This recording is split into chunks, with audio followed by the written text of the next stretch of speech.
My name is Kiara, and at 31 years old, I thought I had finally built the perfect life. I was a senior financial auditor, married to a brilliant corporate lawyer, and 5 months pregnant with our first child. But during our lavish first anniversary party, a complete stranger walked into the ballroom, grabbed a microphone, and told 200 of our closest friends and family that the baby I was carrying belonged to him. The betrayal that followed from my own blood relatives was staggering, but my husband's next move left the entire room speechless. Before I continue this story, let me know where you are watching from in the comments below. Hit the like button and subscribe if you have ever had to watch your family turn against you when you needed them most. Trust me, you will want to hear how this ends. The crystal chandeliers of the Atlanta Ritz-Carlton Ballroom cast a warm golden glow over the evening. 200 guests dressed in evening gowns and tailored tuxedos sat around tables decorated with towering arrangements of white roses. It was our first wedding anniversary, and the celebration was flawless. I sat at the head table wearing a custom silk gown that perfectly draped over my 5-month baby bump. Beside me stood Julian, my husband. Julian was a highly respected mergers and acquisitions attorney. He was 34 years old, handsome, driven, and fiercely protective of our life together. Julian tapped his crystal champagne flute with a silver spoon. The gentle chime cut through the low murmur of jazz music. The room fell silent as all eyes turned to him. He looked down at me with a smile that made my heart race. To my beautiful wife, Kiara. Julian began, his deep voice carrying effortlessly across the room. This past year has been the greatest adventure of my life. You are not only the sharpest financial mind I have ever known, but you are the heart of our family. As we prepare to welcome our first child into the world, I want to make a promise. I will spend the rest of my days ensuring that you and our baby never know a single moment of doubt. I love you, Kiara. A collective sigh swept through the crowd. My mother Evelyn sat at the VIP table, dabbing her eyes with a handkerchief, while my older sister Sasha smiled for the cameras. I reached up to take Julian's hand, feeling a profound sense of peace. After years of fighting for my place in a family that always viewed me as an afterthought, I had finally created my own sanctuary. Then, the heavy oak doors at the back of the ballroom burst open with a violent crash. The sound echoed like a gunshot. The string quartet stopped playing instantly. Heads whipped around, the elegant atmosphere shattered as a man stepped into the light. I had never seen him before. He looked completely out of place among the black tie attire. He wore a cheap, ill-fitting gray suit that strained against his broad shoulders. Dark tattoos crept up his neck. He walked with an arrogant swagger, his heavy boots thudding against the polished floor. A wave of whispers rippled through the guests. I felt Julian tighten his grip on my hand. His posture shifted from relaxed to rigid. I looked at the stranger, expecting him to be a confused hotel guest, but his eyes were locked dead onto me. His gaze was cold, calculated, and entirely purposeful. "Wait right there," a security guard said, stepping into the aisle to block the man. The stranger shoved the guard aside with shocking force. "I have business with the man of the hour," he shouted. He marched straight up to the head table. My heart pounded against my ribs. Julian stepped slightly in front of me, shielding my body with his own. The man stopped just 2 feet away from us. He reached into his jacket pocket. Guests gasped, fearing a weapon. Instead, he pulled out a thick stack of glossy papers. He slammed them down onto our pristine white tablecloth right next to our wedding cake. I looked down. They were ultrasound photos. Dozens of them. Stacked beneath them were pages of printed text messages. Before anyone could react, the man reached over and snatched the microphone right out of Julian's hand. The speakers let out a sharp squeal of feedback, causing several guests to cover their ears. The stranger turned to face the crowd of shocked elites. "Sorry to ruin the perfect party, counselor," the man said, staring directly at Julian with a twisted smirk. "You give a great speech. You really do. But you are celebrating a lie. Because the baby your wife is carrying is mine." A heavy silence hung in the air for a fraction of a second before total chaos erupted inside the ballroom. Gasps echoed from every corner of the vast room. Whispers ignited into loud, furious chatter among the guests. Several people stood up from their tables, craning their necks to get a better look at the intruder. I stood frozen, staring at the tattooed man in the cheap gray suit. My brain struggled to process the sheer absurdity of his vicious words. I had never laid eyes on this person in my entire life. Security guards finally broke through the dense crowd rushing toward the head table to intervene. But before they could grab the stranger, someone else moved much faster. It was Preston, my arrogant brother-in-law. Preston was a wealthy white real estate developer who had married my older sister Sasha exactly 5 years ago. He came from an old money family with a long lineage of wealth and power. He never missed an opportunity to remind everyone of that fact. Since the day we met, he had always looked down on me, treating me like an uncultured charity case, who somehow managed to trick a brilliant lawyer into a lucrative marriage. Preston lunged forward and snatched the microphone out of the stranger's hand. I expected him to defend our family and our honor. I expected him to yell for the guards to throw the madman out. Instead, Preston turned his back on the stranger and faced the 200 guests. He held the microphone close to his mouth, adjusting his expensive silk tie with a look of deep fake sorrow on his face. "Ladies and gentlemen, please remain calm," Preston said, his voice echoing loudly over the massive speakers. "I am so incredibly sorry that you all have to witness this terrible tragedy tonight. I truly am. But as a man who values integrity and family honor, I cannot say I am entirely surprised by this dark revelation." My jaw dropped in absolute shock. I looked at Julian, but Julian was staring intently at the stack of forged ultrasound photos on the table, his expression completely unreadable. "Preston, what are you doing?" I demanded, my voice shaking with pure panic and rising anger. "Give the microphone to security immediately. This man is insane and needs to leave." Preston ignored me completely, acting as if I did not even exist. He placed a firm hand on Julian's shoulder, acting like a protective older brother. He looked out at the sea of shocked faces and sighed dramatically into the microphone. We all know Kiara did not grow up with the same privileges and values as the rest of us here. She came from a very different background.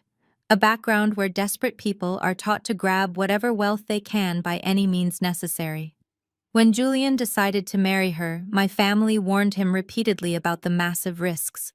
We told him that a girl who spent her youth running the streets of a blue-collar neighborhood could never truly adapt to the fierce loyalty and class required of a man of his great stature. We hoped she would change her ways. Clearly, the allure of her old habits and old companions was just too strong for her to resist. The ballroom erupted into loud murmurs of disapproval once again. My face burned with intense humiliation. Preston was weaponizing my difficult past against me right here in front of my closest friends, esteemed colleagues, and corporate clients. He was referring to the 2 years I took off from college. A period of time I spent working 3 exhausting jobs to keep my family afloat, while my sister Sasha secretly went to an extremely expensive rehab clinic. A dark secret I had kept perfectly hidden to protect her reputation. And now her ruthless husband was using that sacrifice to paint me as a low-class gold digger who had been cheating with random street thugs. "Julian, you need to act fast right now." Preston continued, turning to my husband with a look of fake urgency. "Do not let this woman manipulate you any further. This is a classic extortion trap designed to ruin you. As your loyal brother and your trusted friend, I am telling you to call your wealth manager right now. You need to freeze all of your joint bank accounts immediately before she tries to drain them and run away with this man. Cut off her credit cards right this second. Lock the heavy gates to the main estate. Do not let her take another dime of your hard-earned money ever again." I looked out at the massive crowd of guests. The faces that had been smiling at me were now twisted with disgust and pity. I finally found my voice. "I refuse to stand here and let this happen," I shouted.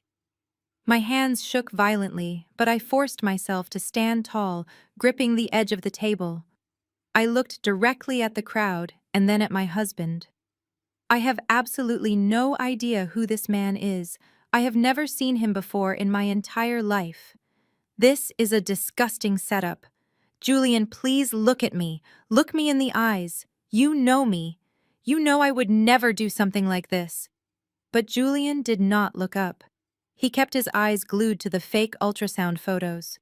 The tattooed stranger let out a loud, mocking laugh. A setup, he chuckled, shaking his head. Come on, Kiara, do not play dumb now. It makes you look desperate. Why do you not tell your fancy lawyer husband about our little weekend getaway to Miami last month? You know, the one where you complained about how suffocating this marriage was.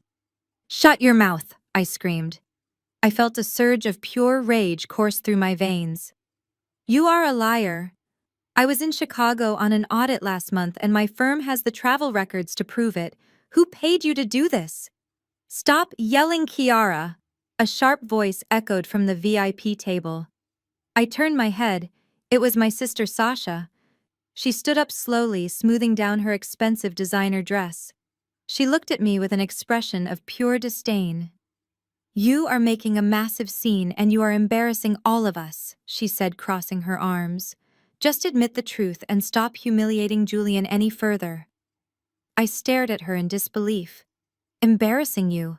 I asked, my voice cracking. Sasha, this strange man just walked in and accused me of the worst kind of betrayal. I am your sister. Why are you not defending me? Why are you taking his side? Sasha stepped closer to her husband Preston and linked her arm through his. Because this sounds exactly like the kind of trashy drama you always used to drag into our home, she said, her voice dripping with venom. Did you really think you could just play the perfect corporate wife forever and hide your true colors? We all remember what you are really like. We all remember those 2 years you completely dropped out of college. You vanished into the city running the streets with God knows who. You were desperate for quick cash and completely out of control. It was only a matter of time before your old habits caught up with you. The betrayal felt like a physical knife twisting deep in my chest. I could not breathe. I took those 2 years off from college to work 3 grueling minimum wage jobs. I did it to secretly pay for Sasha's luxury drug rehab program. I sacrificed my own education so our mother would not lose her prestigious standing at our church. I did it to protect Sasha's perfect pageant girl reputation. And now Sasha was standing in front of 200 people weaponizing my ultimate sacrifice to frame me as a reckless gold digger. Sasha, you know exactly why I took that time off? I warned her, my tone dropping to a lethal whisper. Do not do this. Do not lie. Before Sasha could respond, my mother Evelyn stood up from her chair. She adjusted her pearls and looked at me with a gaze so cold it sent shivers down my spine. Sasha is absolutely right, Kiara, my mother said, her voice ringing out clearly across the dead, silent ballroom. I prayed every single night that this marriage would finally fix your wild behavior. I prayed that a man of Julian's incredible caliber could somehow turn you into a respectable woman. Mom, I whispered, feeling hot tears prick my eyes. How can you say that? But you cannot wash the mud off a pig and expect it to stay clean. Evelyn continued ruthlessly, completely ignoring my tears. You have always been the stubborn, reckless child. You have always been jealous of your sister and hungry for things you did not earn. You have brought absolute shame to our family name tonight, Kiara. I am deeply sorry, Julian. We tried to warn you about her true nature, but we hoped we were wrong. Clearly, we were not. The silence in the room became absolutely suffocating. My own flesh and blood had just handed me over to the wolves without a second of hesitation. They were eagerly validating the lies of a complete stranger just to tear me down. I turned my desperate gaze back to Julian, praying he would finally speak up and defend our family right now when I really needed him most. Julian was an apex predator in the courtroom. He was a man who destroyed multi-million-dollar corporate mergers with a single calculated sentence. I had seen him tear hostile witnesses apart without ever raising his voice. I fully expected him to turn that lethal intellect onto the stranger standing before us and annihilate his lies. But Julian did not move. He did not say a single word in my defense. He did not even look at me. Instead, his eyes were entirely fixed on a single piece of paper the tattooed man had tossed onto the table alongside the fake ultrasound photos. It was a fabricated DNA test result. The paper bore the official-looking logo of a prominent Atlanta medical clinic. I knew it was a complete forgery, but the sheer audacity of the document seemed to paralyze my powerful husband. "Julian, please," I whispered, my voice barely audible over the loud murmurs of the 200 guests. "Tell them this is a lie. Tell Preston to back down.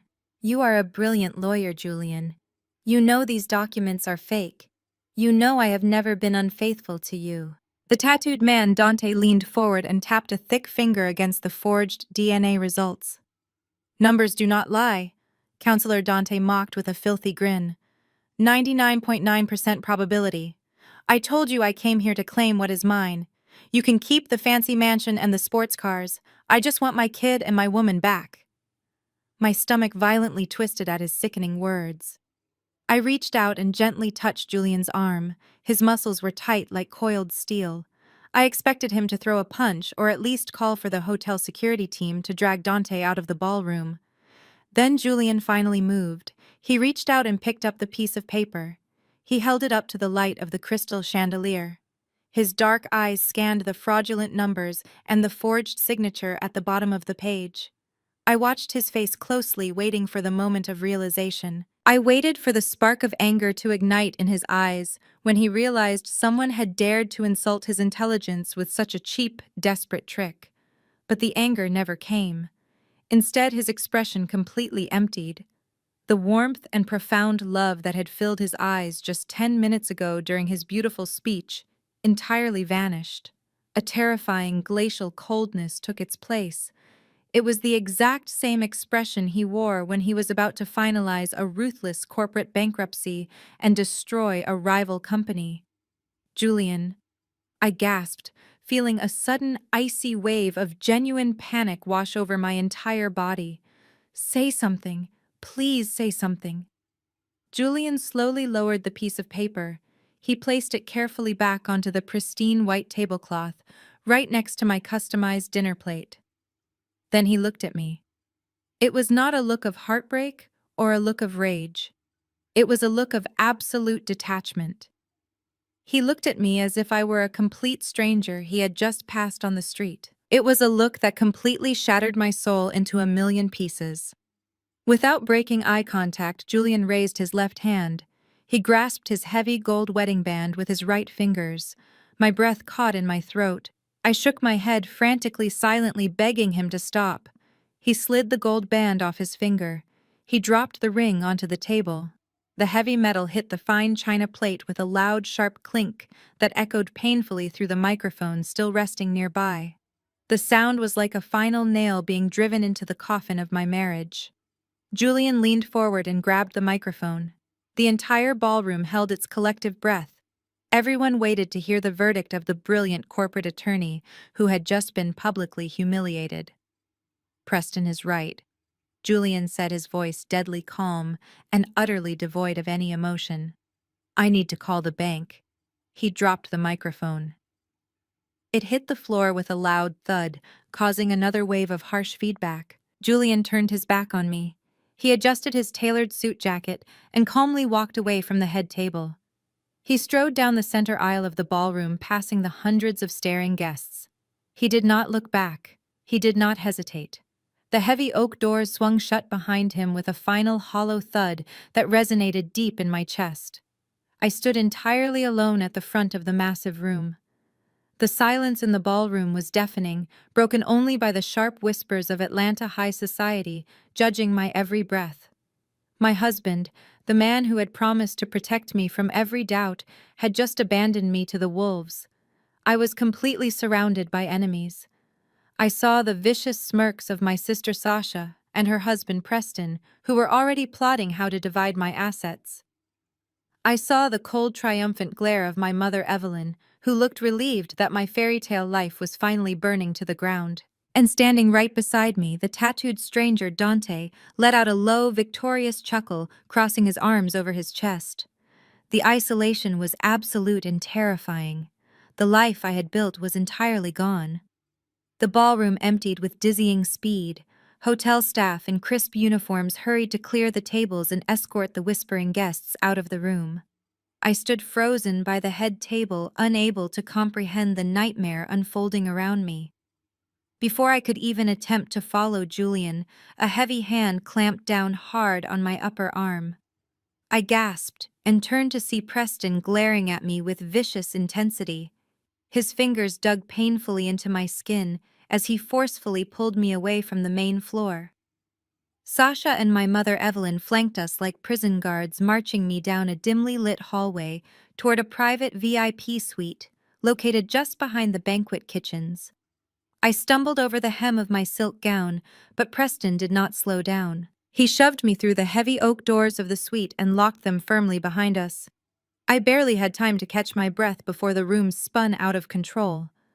A sharp, stinging pain exploded across my left cheek. The force of the blow snapped my head to the side and sent me crashing back against a leather sofa. I brought my hand up to my burning face and looked up in complete shock. My mother Evelyn stood over me, her chest heaving with rage. Her hand was still raised in the air. She had just slapped me across the face with everything she had. I stared at the woman who gave birth to me, searching her eyes for even a single ounce of maternal sympathy. There was absolutely nothing there but pure, unadulterated hatred. "You foolish, ungrateful little girl," Evelyn hissed, her voice trembling with fury. "Do you have any idea what you have just done to this family? You have completely destroyed us." I opened my mouth to defend myself, to tell her again that I had never seen that tattooed man before in my life. But Evelyn cut me off before I could speak a single syllable. "I do not want to hear your pathetic lies," she screamed, pointing a trembling finger at my face. "You sat there acting like the perfect corporate wife while hiding your filthy secrets. You humiliated us in front of 200 of the most powerful people in Atlanta. Do you know who was sitting at our table, Kiara? Preston's parents were sitting right next to me. The most respected old money family in this entire state had to sit there and watch my daughter get exposed as a cheap, deceitful fraud." Sasha crossed her arms and sneered down at me. Preston's mother practically choked on her champagne. Sasha added, her voice dripping with disgust. She looked at us like we were absolute trash. "You dragged us right back to the bottom, Kiara. You made us look like we belong in the ghetto." I pushed myself up from the leather sofa, my cheek throbbing and my vision blurred with tears. I looked at Sasha and then at Preston, who was leaning against the locked door with a smug, satisfied look on his face. He looked entirely too calm for a man whose family honor had allegedly just been insulted. It was as if he was enjoying a show he had directed himself. "You are all crazy," I whispered, shaking my head slowly. "I am innocent, and Julian will figure that out. He is a brilliant lawyer, and he will see right through this ridiculous setup." Evelyn let out a harsh, bitter laugh that chilled me to the bone. "Julian is a brilliant lawyer, and that is exactly why he walked out on you," Evelyn snapped, stepping closer to me. "He is not going to save you, Kiara. He is going to crush you. He is probably on the phone with his legal team right now, drawing up divorce papers and making sure you do not get a single dime of his fortune. And I do not blame him one bit." My mother leaned down so her face was only inches from mine. Her eyes were cold and dead. "You are going to pack your bags tonight," she ordered, her voice dropping to a lethal whisper. "You are going to go back to Julian's mansion, grab your cheap clothes and get out before he calls the police and has you thrown out like a trespasser. You are no longer a part of this family. Do not ever call me again. Do not ever come to my house. You are entirely on your own now." I looked at the three of them, finally realizing the terrifying truth. They did not care about my innocence or my unborn child. They only cared about their social status and their wealth. My mother had officially disowned me, and my nightmare was only just beginning. A sharp metallic click suddenly echoed through the dead silent VIP suite. I snapped my head toward the sound. Preston had just turned the heavy brass deadbolt on the double oak doors, locking us inside. He slowly slipped the cold key into his tailored suit pocket and walked directly toward the center of the room. The smug satisfaction on his face had morphed into something entirely predatory. He did not look like a concerned brother-in-law protecting his family. He looked like a ruthless businessman about to close a lucrative deal. Preston set his leather briefcase on the glass coffee table and unfastened the gold clasps with a sharp snap. Evelyn and Sasha stood perfectly still, watching him with eager anticipation, like starving wolves waiting for their alpha to carve the meat. I stayed frozen on the leather sofa, my cheeks still burning from my mother's slap. My heart hammered against my ribs as Preston pulled a thick manila envelope from the briefcase and tossed it onto the table.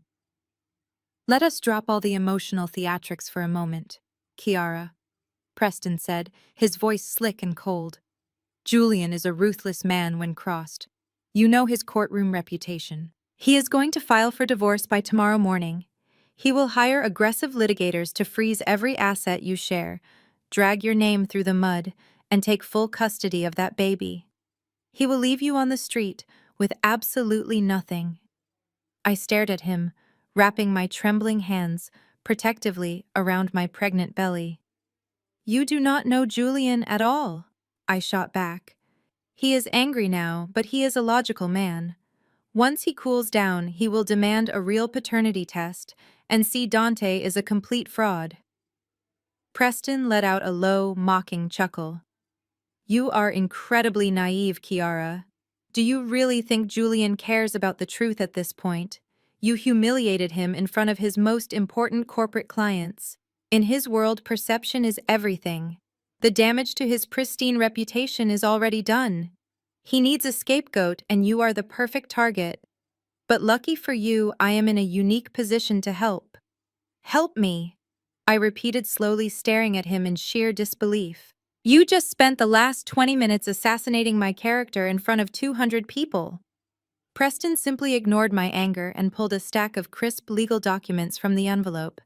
He slid them across the glass table toward me along with a silver fountain pen.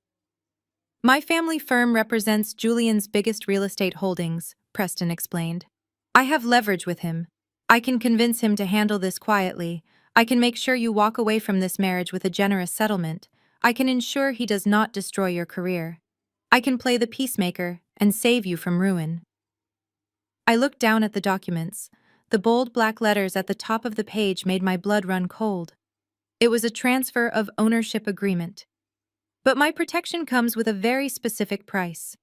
Preston continued, his tone dropping. "Your father left you a 15% controlling stake in the family trust before he died. That stake gives you veto power over all of our financial decisions. It is the only reason Sasha and your mother cannot liquidate the primary estate and access the offshore reserve funds. You are going to sign that stake over to Sasha right now." Suddenly, the entire puzzle clicked together in my mind with terrifying clarity. This had nothing to do with Julian or the stranger named Dante. This had nothing to do with family honor or my mother's social standing at her church. This was a hostile corporate takeover disguised as a family tragedy. My late father was brilliant, and he knew Sasha was reckless with money, and Preston was incredibly greedy. He left me the controlling 15% specifically to protect the family fortune from being drained by them.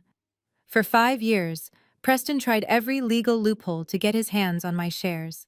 I blocked him at every turn. Now he was using my vulnerable pregnancy and a fabricated cheating scandal to extort me. "You planned this," I whispered, looking up at his cold blue eyes. "You hired that tattooed man to crash my anniversary. You paid him to fake those ultrasound photos and humiliate me. You orchestrated this entire nightmare just to steal my inheritance." Preston smiled a chilling, empty smile. "Prove it," he challenged, tapping the silver pen against the glass table. "You have 60 seconds to sign these papers, Kiara. Sign them and I will save you from Julian's wrath. Refuse, and I will personally make sure you lose everything you have ever loved." I stared at the silver pen resting on the glass table. The metal gleamed under the harsh overhead lights of the VIP suite. 60 seconds to sign away my father's legacy.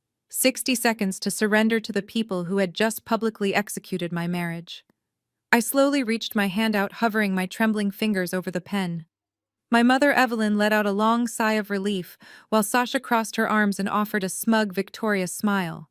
But my fingers did not grab the pen. Instead, I curled my hand into a tight fist and slammed it down onto the glass table. "I am not signing anything," I said, my voice surprisingly steady, despite the chaos swirling inside my chest. Preston's cold blue eyes narrowed into a dangerous glare. "Do not be an idiot, Kiara," he warned, stepping closer to the table. "You have zero leverage here. If you walk out that door without signing this document, you will face the absolute destruction of your life. Julian will bury you, and my family will ensure you never work in corporate finance again." I pushed myself up from the leather sofa, ignoring the sharp, throbbing pain in my cheek where my mother had slapped me. "You want to talk about destruction, Preston?" I asked, locking eyes with him. "Let us talk about destruction. Let us talk about exactly why I had to take 2 years off from college. The 2 years you just loved bringing up in front of 200 people to prove I was some kind of street rat." Sasha's smug smile instantly vanished, her face drained of color. "Stop it, Kiara," she snapped, her voice suddenly laced with genuine panic. "Do not try to change the subject. Just sign the damn papers." I turned my gaze to my older sister, letting all the years of silent resentment finally boil over. "I am not changing the subject, Sasha," I fired back, taking a step toward her. "I am setting the record straight, because I am so incredibly tired of being the scapegoat for your perfect little life. I took those 2 years off from my degree to work 3 grueling minimum wage jobs. I flipped burgers until 2 a.m., I scrubbed floors in office buildings, and I delivered groceries on weekends. Do you know why I did that, Preston?" Preston frowned, looking genuinely confused as he glanced back and forth between me and his wife. "Because you were broke and out of control," he muttered, reciting the lie they had fed him. "No," I said, my voice echoing loudly off the walls. "Because my perfect angelic sister Sasha had a massive cocaine addiction that almost killed her." "Shut your mouth!" Sasha screamed, lunging forward, but my mother quickly grabbed her arm to hold her back. Our mother was terrified. Her prestigious standing at the church would be ruined if anyone found out her golden child was an addict. I continued, my words slicing through the room like a blade. "She refused to use the family funds because the trust required multiple signatures and questions would be asked. So she begged me to help. I drained my own college savings and worked myself to the bone to secretly pay for Sasha's private luxury rehab clinic in Malibu for 8 months. I kept her dirty secret perfectly hidden so she could come back clean, marry into your wealthy family, and pretend she was perfect. I sacrificed my own future to save hers." Preston stared at Sasha in absolute shock. The arrogant sneer on his face faltered. He looked at his beautiful, polished wife, realizing the pristine image he had married was entirely manufactured. "Sasha, is this true?" he demanded, his voice hard. Sasha avoided his eyes, staring at the floor as her chest heaved with anxious breaths. "She is twisting it," she stammered defensively. "I had a minor setback. It was not a big deal. She is just trying to manipulate you, Preston. Make her sign the paper right now. Do not let her get away with this." "Oh, I am getting away with nothing," I said, picking up the transfer document and tearing it straight down the middle. "My father left me that 15% stake because he knew exactly who you both were. He knew Sasha was reckless, and he knew you, Preston, were greedy. He gave me that power to protect our family from people exactly like you. And there is absolutely no way I am handing it over to a man who hires a thug to ruin my wedding anniversary." Evelyn marched forward, her face contorted with pure rage. "You ungrateful little wretch!" she hissed, raising her hand as if she was going to strike me again. I did not flinch. I stood my ground and looked down at my mother. "Hit me again, Mom," I challenged, my voice dropping to a dangerous whisper. "Hit a pregnant woman. But understand this, if I walk out of this room, I am going straight to the police. I will demand a full investigation into Dante and the wire transfers Preston used to hire him. I will rip open the books on the family trust and expose every single cent you have been secretly moving around." Sasha's eyes widened in absolute terror. She grabbed Preston's sleeve, pulling at the fabric. "Preston, do something," she pleaded frantically. "She is going to ruin everything. If she goes to the police, my reputation will be destroyed. Force her to sign it. Do whatever you have to do, but get that signature right now." Sasha stepped back, breathing heavily, as she watched her husband. Preston did not yell or lose his temper. Instead, a cold and calculated smile crept back onto his face. He reached into the inside pocket of his tailored suit jacket and pulled out his sleek smartphone. He unlocked the screen with a quick swipe and tapped on his email application. He held the bright screen up for me to see. "Look closely," Kiara Preston commanded, his tone dangerously calm. I narrowed my eyes and focused on the glowing screen. It was an email draft addressed to several high-profile editors at the Atlanta Business Chronicle, the Wall Street Journal, and various elite financial blogs. The subject line read, "Exclusive Senior Auditor, Caught in Extortion and Paternity Scandal at Ritz-Carlton." My stomach plummeted as my eyes scanned the body of the email. It was a masterfully written hit piece. It detailed the entire fabricated scene that had just unfolded in the ballroom. It quoted Dante, claiming I had been funneling my husband's money to pay for our illicit weekend trips. It also included a twisted version of my college gap years, painting me as a former street hustler who had conned her way into a top accounting firm. It ended with a call for the state board to revoke my certified public accountant license, pending a criminal fraud investigation. "You are a monster," I whispered, feeling a cold sweat break out on the back of my neck. "I am a survivor," Preston corrected smoothly, tapping the screen of his phone. "My family built our empire by knowing exactly how to eliminate threats. And right now, you are a massive threat to my future wealth. You pride yourself on your spotless professional reputation, Kiara. You think being a senior financial auditor makes you untouchable, but your entire career is built on one single pillar: trust. If I press the send button, your clients will drop you by morning. Your firm will fire you before lunch. The ethics board will suspend your license by the end of the week. You will never work in corporate finance again." "You cannot prove any of those lies," I argued, though. My voice trembled slightly.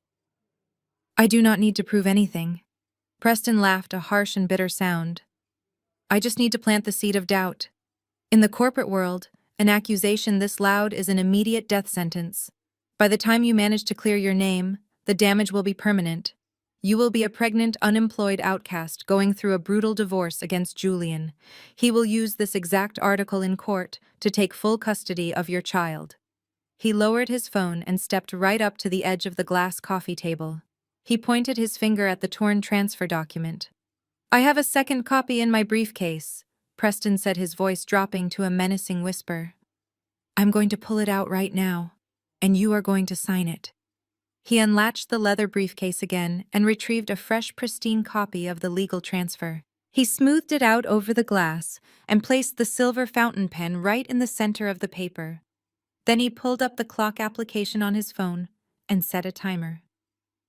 "You have exactly 60 seconds," Kiara Preston announced, hitting the start button on the screen.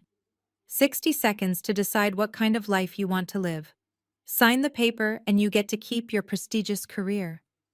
You get a quiet, peaceful divorce settlement from Julian.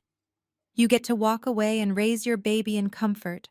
Refuse to sign and I hit send. I will burn your entire life to the ground and dance in the ashes.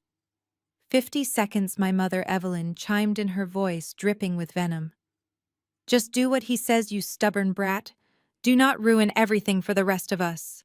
45 seconds, Sasha added nervously, biting her perfectly manicured fingernails. I stared at the glowing red numbers counting down on Preston's phone screen. The room felt incredibly small and the air grew thick and suffocating. My mind raced through a dozen different scenarios, but every single one ended with me losing. If I signed, I was handing over millions of dollars to the people who had just destroyed my family. If I refused, my career and my ability to provide for my unborn child would be instantly obliterated. 30 seconds, Preston warned, holding his thumb aggressively over the send icon on his email application. Make the smart choice, Kiara. My hands shook violently as I looked down at the cold silver pen. I was entirely trapped. There was no way out of this locked room without losing everything I had ever built. 20 seconds, Preston declared, his voice sharp and unyielding. The digital numbers on his phone screen flashed red, mimicking the rapid pounding of my heart. I looked at the silver pen lying on the glass table. It felt incredibly heavy, like an anchor waiting to drag me down to the bottom of the ocean. Evelyn stood behind me, her arms crossed tight against her chest, while Sasha nervously tapped her designer heel against the hardwood floor. They had won. They had expertly cornered me, isolated me from my husband, and weaponized my deepest fears. The sheer weight of the impending destruction was crushing. If I did not sign that paper, I would lose my hard-earned career, my spotless professional reputation, and any chance I had of providing a secure life for my unborn child. Julian, the brilliant lawyer who could have protected me, had walked away believing the lies of a cheap thug. I was completely alone. A hot tear slipped down my cheek and splashed onto the glass table. I reached out with a trembling hand and wrapped my fingers around the cold silver barrel of the pen. 10 seconds. Preston counted, his thumb hovering dangerously close to the send button on his phone. Do the right thing, Kiara. Protect your baby. Protect your future. Sign the paper now. I took a deep, shaky breath. I pulled the cap off the pen and pressed the metal tip down onto the signature line of the transfer document. A tiny dot of black ink bled into the thick paper. I squeezed my eyes shut, preparing to surrender my father's legacy to the very people who had just orchestrated my public execution. But my signature was never completed. Suddenly, a deafening, high-pitched siren shattered the heavy silence of the VIP suite. The noise was absolute agony, instantly drowning out Preston's countdown. Bright strobe lights flashed violently from the ceiling fixtures, casting harsh, erratic shadows across the room. It was the hotel fire alarm. Sasha shrieked, covering her ears with both hands. Evelyn stumbled backward, grabbing the edge of the leather sofa for balance. Preston dropped his phone onto the coffee table and cursed loudly, looking up at the flashing lights in pure confusion. "What the hell is going on?" he shouted over the blaring siren. In that exact moment of absolute chaos, I felt a sharp vibration against my left wrist. I looked down. My smartwatch screen was glowing brightly. It was not a standard text message. It was a notification from the heavily encrypted secure messaging application that Julian and I used exclusively for sensitive financial data transfers. The sender ID read Alpha 1, which was Julian's secure handle. My breath caught in my throat. I quickly tapped the screen to open the message. "Stall them," the text read. "Federal agents are in the elevator. I just traced the offshore wire." I read the 2 sentences 3 times.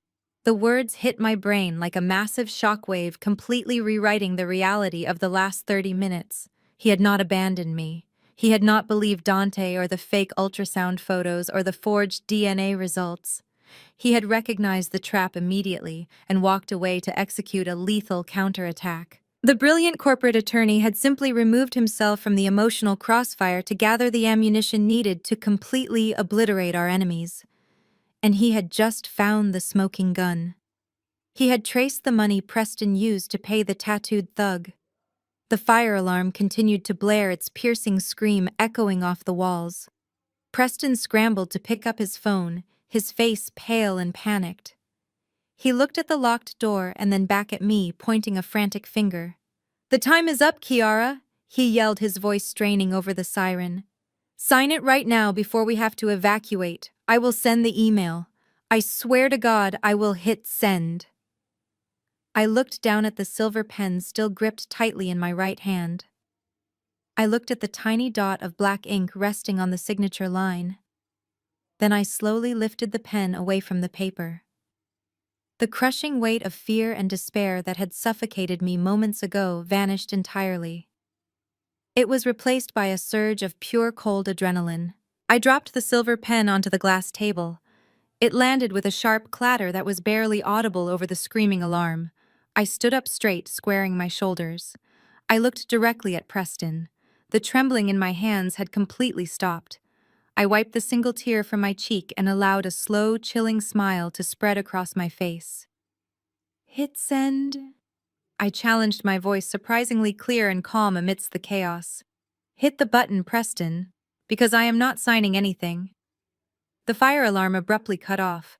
The sudden silence in the VIP suite was heavier and more suffocating than the noise had been. The flashing strobe lights stopped, leaving only the glow of the chandeliers. I slowly leaned back against the leather sofa and crossed my legs, making myself entirely comfortable. The silver pen remained untouched on the glass coffee table right next to the unsigned transfer document. I looked up at Preston, watching the arrogant confidence drain from his face. He stared at me in disbelief. His thumb still hovered over his phone screen, but his hand was shaking with a nervous energy. "You are bluffing," he spat, his voice echoing in the room. "You do not have the guts to throw your career away." I smiled, a genuine, relaxed smile. "I am not throwing anything away, Preston," I replied calmly. "I am simply calling your bluff. Send the email right now. Let us see what happens when the Atlanta business journals receive a desperate hit piece from a man whose family is currently under federal investigation for massive financial fraud." Sasha let out a sharp gasp. "Federal investigation," she repeated, her voice trembling with sheer panic. "Preston, what is she talking about?" "Shut up, Sasha!" Preston snapped, turning his furious glare toward his wife. His polite, cultured mask, the one he had worn for 5 years to pretend he was a distinguished old money gentleman, completely shattered. His face turned a deep, ugly shade of crimson and the veins in his neck bulged. He looked like a wild animal backed into a corner. "Do not listen to her," he yelled, waving his arms frantically. "She is just trying to stall because she knows she is trapped. She is a manipulative liar. I am not the one who hired a tattooed thug to crash a wedding anniversary," I pointed out, smoothing a wrinkle on my silk maternity gown. "You made a massive mistake tonight, Preston. You thought Julian walked away because he believed your ridiculous charade. You thought he abandoned me. But Julian is a corporate attorney who destroys men like you before breakfast. The fire alarm was not an accident. It was pulled by his private security team to clear the building. He is not drawing up divorce papers. He is drawing up federal indictments." My mother, Evelyn, pressed her hands against her chest, taking rapid, shallow breaths. "Kiara, stop this nonsense right now," she pleaded, her voice cracking. "You are going to ruin us all. Please, just sign the paper so we can go home." "We are not going anywhere," Preston roared, slamming his fist down onto the glass coffee table.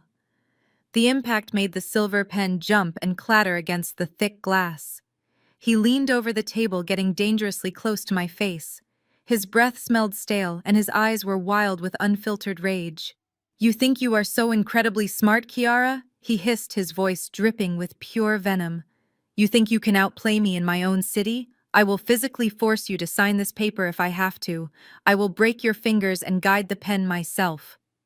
He spun around and marched toward the heavy oak doors of the VIP suite. He grabbed the brass key from his pocket, jammed it into the deadbolt, and twisted it with a loud, sharp click. He yanked the doors open and stepped out into the dimly lit hallway. Less than 10 seconds later, he marched back into the room, dragging Dante by the collar of his cheap gray suit.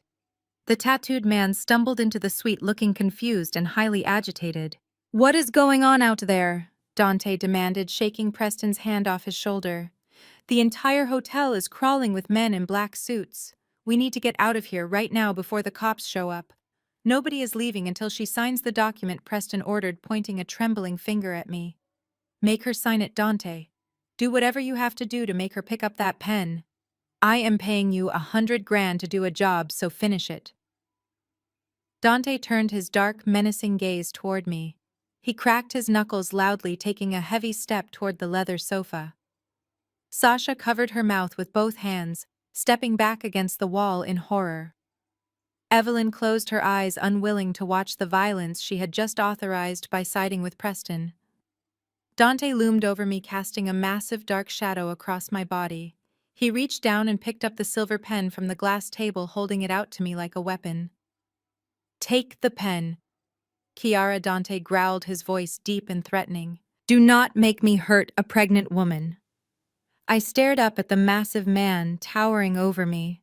His knuckles were heavily tattooed, and his grip on the silver pen was tight. Dante took another step forward, completely blocking the only clear path to the heavy oak doors. He was a human wall of muscle and bad intentions. I instinctively wrapped both of my arms around my pregnant belly, refusing to break eye contact with him. I would not let this thug intimidate me. Before Dante could reach out and grab my shoulder, my mother suddenly let out a loud, agonizing wail. The sound was so sharp and desperate that even Dante paused, looking over his shoulder in surprise. Evelyn collapsed onto the floor. She fell hard onto her knees right beside the glass coffee table. Tears streamed down her meticulously powdered face, ruining her expensive makeup. She clasped her hands together in a prayer position, lifting them up toward me. Her entire body shook with violent sobs. "Please, Chiara!" Evelyn cried, her voice cracking with raw emotion. "Please just take the pen. I am begging you on my hands and knees. Do not do this to me." I looked down at the woman who had just slapped me across the face minutes ago. The sudden shift from violent anger to pathetic desperation gave me mental whiplash. "Mom, get up," I demanded, feeling a sickening mixture of pity and disgust. "Stop putting on a show. You are embarrassing yourself." "It is not a show," Evelyn wailed, grabbing the hem of my silk maternity gown with her trembling hands. "You do not understand what is at stake here. You think this is just about Sasha's trust fund or Preston's greed, but it is not. It is about my life, Chiara. It is literally about my life." Preston stood silently near the doorway, watching the scene unfold with a cold, detached expression. He had unleashed Dante for physical intimidation, and now he was letting my mother use emotional blackmail to break my spirit. He was attacking me from every possible angle. "What are you talking about?" I asked, staring down at Evelyn. "My heart." Evelyn sobbed, pressing one hand dramatically against her chest. "The doctors found a severe blockage in my aortic valve last month. I need open heart surgery immediately. The procedure and the recovery care at the private specialty clinic will cost over $150,000. My insurance will not cover the out-of-network surgeons, and I do not have that kind of liquid cash lying around." I frowned, feeling a deep sense of confusion. "But Dad left you a $2 million pension fund," I countered. "You have more than enough money to pay for any surgery you need." Evelyn squeezed her eyes shut, and a fresh wave of tears poured down her cheeks. She refused to look me in the eyes. "I cannot touch that money," she stammered defensively. "It is tied up. It is complicated. I went to Preston for help because he has connections with the best cardiologists in the state. He promised he would cover the entire cost of my surgery and my recovery. He promised to save my life." My stomach turned as the horrific truth finally sank in. I looked up at Preston, who simply offered a smug, indifferent shrug. "But he only agreed to pay for it if you helped him steal my inheritance," I realized, speaking the vile truth out loud. "You agreed to sell out your own daughter and your unborn grandchild to fund your medical bills." Evelyn gripped my dress tighter, pulling me slightly forward. "I had no other choice, Chiara," she pleaded, her voice rising to a frantic scream. "I am your mother. I gave you life. I raised you. You owe me this. If you do not sign that paper right now, Preston will withdraw his financial support. He will cancel the surgery, and I will die. I will suffer a massive heart attack, and it will be entirely your fault. My blood will be on your hands forever."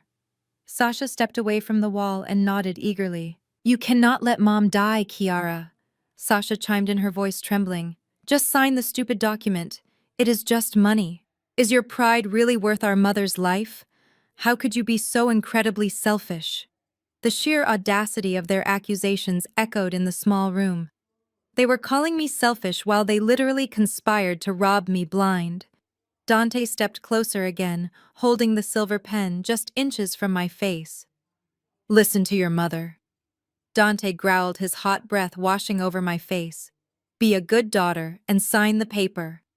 Evelyn buried her face into my knees, sobbing loudly. Please, Kiara. She begged over and over again. Save my life. Sign the paper.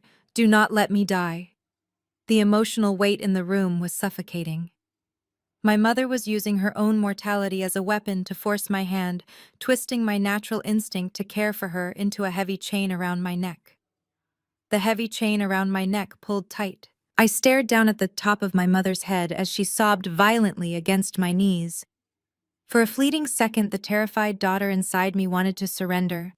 I wanted to grab the silver pen from Dante's massive hand and sign my name just to make the screaming stop and save the woman who gave me life. But then the panic slowly began to clear from my mind. The thick emotional fog lifted, and the senior financial auditor took over. I took a slow, deep breath and forced myself to look past the tears and focus entirely on the numbers. The math simply did not make sense. Get off of me, Mom, I said, my voice dropping to a flat, clinical tone. I stepped back, forcing Evelyn to release the hem of my silk maternity gown. She slumped onto the floor, looking up at me with smeared makeup and wide, confused eyes. I crossed my arms and looked down at her.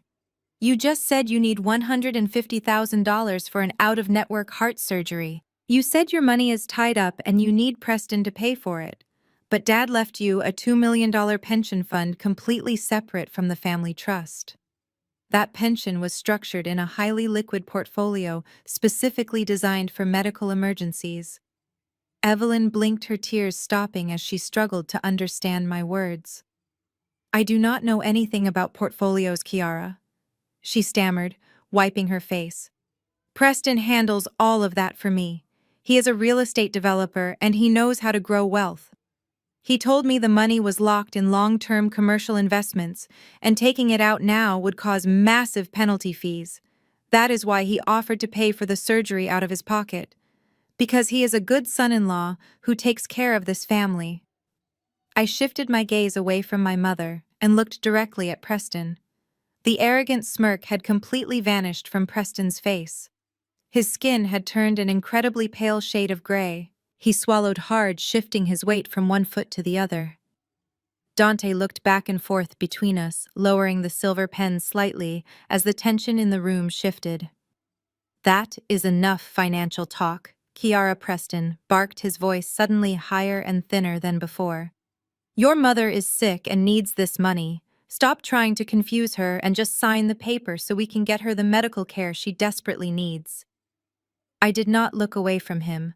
My mind raced, pulling together every single detail I had noticed over the past year.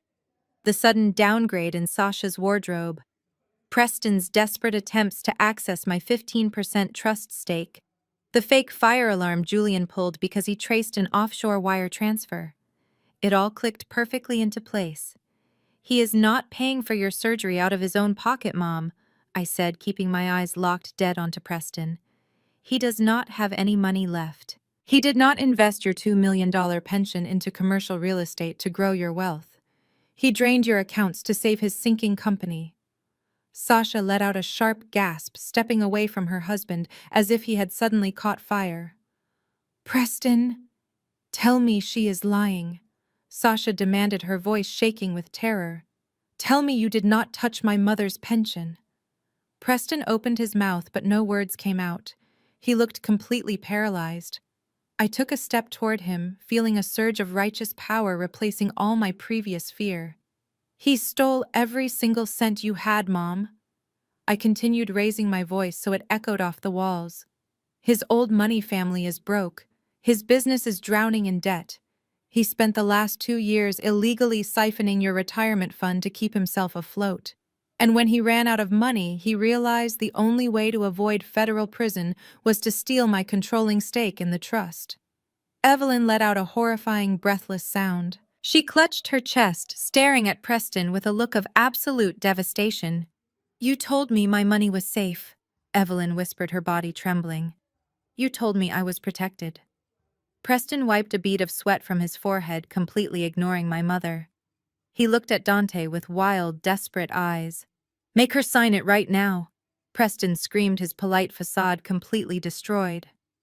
I do not care if you have to break her wrist, Dante. Pin her down and make her sign the paper before Julian gets back. But the entire dynamic in the room had already permanently shifted for us today. But the entire dynamic in the room had already permanently shifted for us today. I looked past Dante entirely and focused my gaze directly on Preston. I let out a loud, sharp laugh that echoed off the high ceiling of the VIP suite. The sound of my laughter completely stopped Preston in his tracks. His face twisted with intense confusion and blinding anger. "What is so incredibly funny, Kiara?" he demanded, stepping away from the heavy oak doors. "You are funny, Preston," I replied, shaking my head with pure amusement. "I am looking at a man who spent the last 5 years acting like royalty. You walked into our home wearing tailored suits and expensive watches, turning your nose up at my father because he built his wealth from the ground up instead of inheriting it. You made my mother feel like she had to beg for your approval. You made my sister change everything about herself just to fit into your elite social circles. And all this time you were nothing but a desperate broke fraud." "Shut your mouth!" Preston hissed, his hands balling into tight fists at his sides. "I will not shut my mouth," I challenged, taking a step toward him. Dante shifted his weight but did not intervene. "You are a common thief, Preston. The great old money heir of Atlanta is just a pathetic con artist stealing from his mother-in-law because he is too incompetent to run his own family business. How much debt are you actually in? 10 million, 20 million. You are bankrupt and you know it." The word bankrupt hit Preston like a physical blow. His fragile ego completely shattered right in front of my eyes. The cultured gentleman vanished entirely, replaced by a venomous, arrogant monster. "I am not a common thief!" Preston roared, his voice booming through the room. "Dante, back away from her. I want to look this ungrateful little brat in the eyes when I speak to her." Dante lowered the silver pen and took a heavy step backward, clearly sensing that Preston was losing his mind. Preston marched across the room, stopping just inches away from me. He pointed a trembling finger directly at my face. "You have absolutely no idea how the real world works, Kiara." Preston spat his eyes wide with unhinged fury. "My family built this city. We built this. My grandfather laid the foundation for the real estate market in this entire state. We have a legacy that spans generations. We are the elite. Your father was nothing but a lucky upstart. He bought a few commercial buildings at the right time and suddenly thought he belonged in the same room as us. He did not deserve that wealth, and neither do you." Evelyn sobbed from the floor, looking up at the man she had practically worshipped. "Preston, how can you say those things?" she cried, her voice breaking. "We treated you like a son." Preston slowly turned his head and looked down at my mother with absolute disgust. "I am not your son, Evelyn," he sneered coldly. "I tolerated you. I tolerated your desperate need to climb the social ladder, and I tolerated your tacky church friends. You people do not know how to wield real wealth.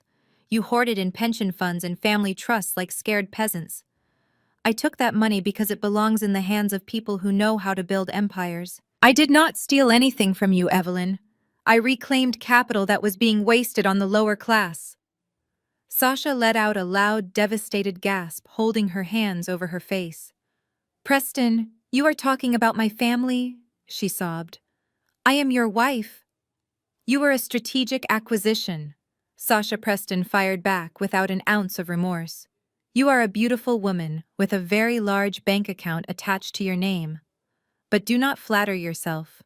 You were a means to an end. My company needed an immediate cash injection to survive the market crash, and your family had millions sitting around doing absolutely nothing. I deserve every single penny of that trust fund because I have the pedigree and the vision to actually use it." I stared at him, letting his horrific confession hang in the heavy air. "You are completely delusional," I said, keeping my voice deadly calm. "You just confessed to massive financial fraud in front of 4 witnesses. Julian is outside with federal agents right now. You are going to federal prison, Preston. Your legacy is over. Preston threw his head back and let out a loud, arrogant laugh. Federal agents, he mocked, waving his hand dismissively. You think I am scared of a few agents, Kiara? I play golf with federal judges. I fund the political campaigns of the district attorneys. I am a completely untouchable man in this city. Julian is a smart lawyer, but he is not a miracle worker. By the time he actually pieces together the offshore accounts, I will have already buried this entire scandal. My family name protects me from everything. I am invincible. He turned back to Dante, his face flushed with adrenaline and unhinged confidence. Grab her right now, Dante. Preston commanded, his voice echoing loudly. Force her hand onto the paper. She is going to sign away that 15% stake tonight, or she is never walking out of this hotel room. Preston believed his arrogant speech had solidified his dominance. He truly believed his old money status made him immune to the consequences of his own crimes. He stood tall and proud, waiting for his hired thug to finish the job. But he was about to learn that no amount of legacy could save him from the trap my husband had just set. Dante took a deep breath and lunged forward, reaching for my arm. Before his heavy hand could even graze the fabric of my dress, a massive explosion of sound shattered the tension in the room. The heavy oak doors of the VIP suite were not just unlocked. They were violently kicked open with such immense force that the brass deadbolt practically tore out of the wood frame. The heavy doors slammed against the interior walls, creating a deafening crash that made everyone jump in pure terror. Dante froze instantly, dropping his hand and spinning around to face the doorway. My mother Evelyn let out a terrified shriek, scrambling backward on the floor, while Sasha pressed herself flat against the far wall. Through the shattered doorway strode my husband Julian. He did not look like the calm and collected corporate attorney who had given a beautiful toast an hour ago. He looked absolutely lethal. His tailored suit jacket was unbuttoned, his tie was slightly loosened, and his dark eyes burned with a terrifying, calculated intensity. He moved with the quiet, dangerous grace of an apex predator who had finally cornered his prey. But Julian was not alone. Flanking him on both sides were four massive men dressed in dark tactical suits. Heavy duty belts rested on their hips, and bright yellow letters spelling FBI were printed boldly across their thick tactical vests. Silver badges gleamed under the harsh light of the crystal chandeliers. They poured into the room with strict military precision, immediately fanning out to secure the perimeter. One agent stepped directly in front of the broken doorway, blocking any chance of escape, while the other three spread across the room, their hands resting cautiously near their waistbands. The sheer authority radiating from the men instantly sucked all the oxygen out of the room. Dante immediately realized he was completely out of his depth. The tattooed thug took 3 rapid steps backward, raising both of his hands high into the air in a gesture of total surrender. The silver pen clattered uselessly onto the floor, rolling away under the leather sofa. Preston, however, did not share Dante's basic survival instincts. Instead of showing fear, Preston's face lit up with a twisted, triumphant smile. He looked at the federal agents, and then looked at Julian, completely misreading the entire situation. His massive ego blinded him to the reality of the trap. "Good," Julian Preston shouted, his voice echoing loudly with arrogant satisfaction. "You brought the feds!" Preston casually adjusted the cuffs of his expensive shirt and stepped forward, acting like the man in charge. He clapped his hands together, let out a loud, arrogant laugh, and pointed a finger directly at me. "I have to admit, Julian, I am incredibly impressed by how fast you move." Preston continued walking toward my husband with a smug grin. "I knew you were a ruthless lawyer, but bringing federal agents to arrest this cheating wife of yours is a brilliant power play. She has been sitting here for the last 20 minutes refusing to confess to her extortion scheme. She actually tried to claim you were the one under investigation. It was pathetic. Did you bring the divorce papers for her to sign right now, or are they taking her straight to a holding cell?" Preston stopped just a few feet away from Julian, waiting for a handshake or a nod of approval. He truly believed he had won. He believed Julian was here to destroy me, and that his own financial crimes were safely hidden behind his old money family name. My mother Evelyn let out a long, dramatic sigh of relief from the floor. "Thank God, Julian," she cried out, holding her hand over her heart. "We tried to make her see reason. We tried to get her to confess to what she did with that horrible tattooed man, but she is completely delusional. Please, just take her away, so we can put this awful nightmare behind us." Sasha nodded vigorously, stepping away from the wall to stand beside her husband. "She is crazy, Julian." Sasha added, her voice dripping with fake sympathy. "We are so sorry she did this to you. We fully support whatever you have to do to protect yourself and your assets from her." I remained seated on the leather sofa, my hands resting gently on my pregnant belly. I did not speak. I did not defend myself against their desperate lies. I just watched Julian. Julian stood perfectly still in the center of the room. He did not look at Preston. He did not look at Sasha or my mother. He did not acknowledge the federal agents. He just stared silently at me. Julian finally moved.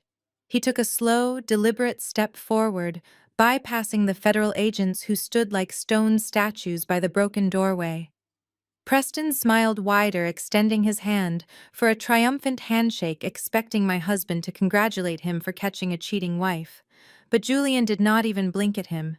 He walked right past Preston, leaving the arrogant real estate developer standing there with his hands suspended uselessly in the air. Julian ignored my mother, who was still whimpering on the floor. He ignored Sasha, who was trying to look like a supportive sister. He did not even cast a sideways glance at Dante, who was pressing his massive tattooed body as far into the corner as physically possible. Julian's focus was entirely locked on me. He stopped right in front of the leather sofa. The icy, detached expression he had worn in the ballroom was completely gone. In its place was a look of profound warmth and deep admiration.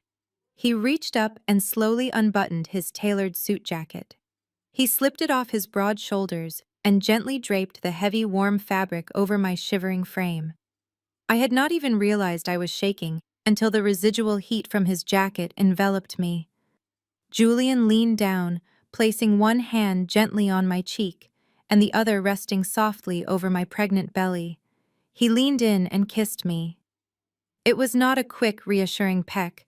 It was a deep, passionate kiss, right in front of the people who had just spent the last half hour trying to destroy my life. It was a kiss that communicated 1,000 words without making a single sound. It told me he was proud of me for holding the line. It told me I was safe. And most importantly, it told our enemies that they had catastrophically failed.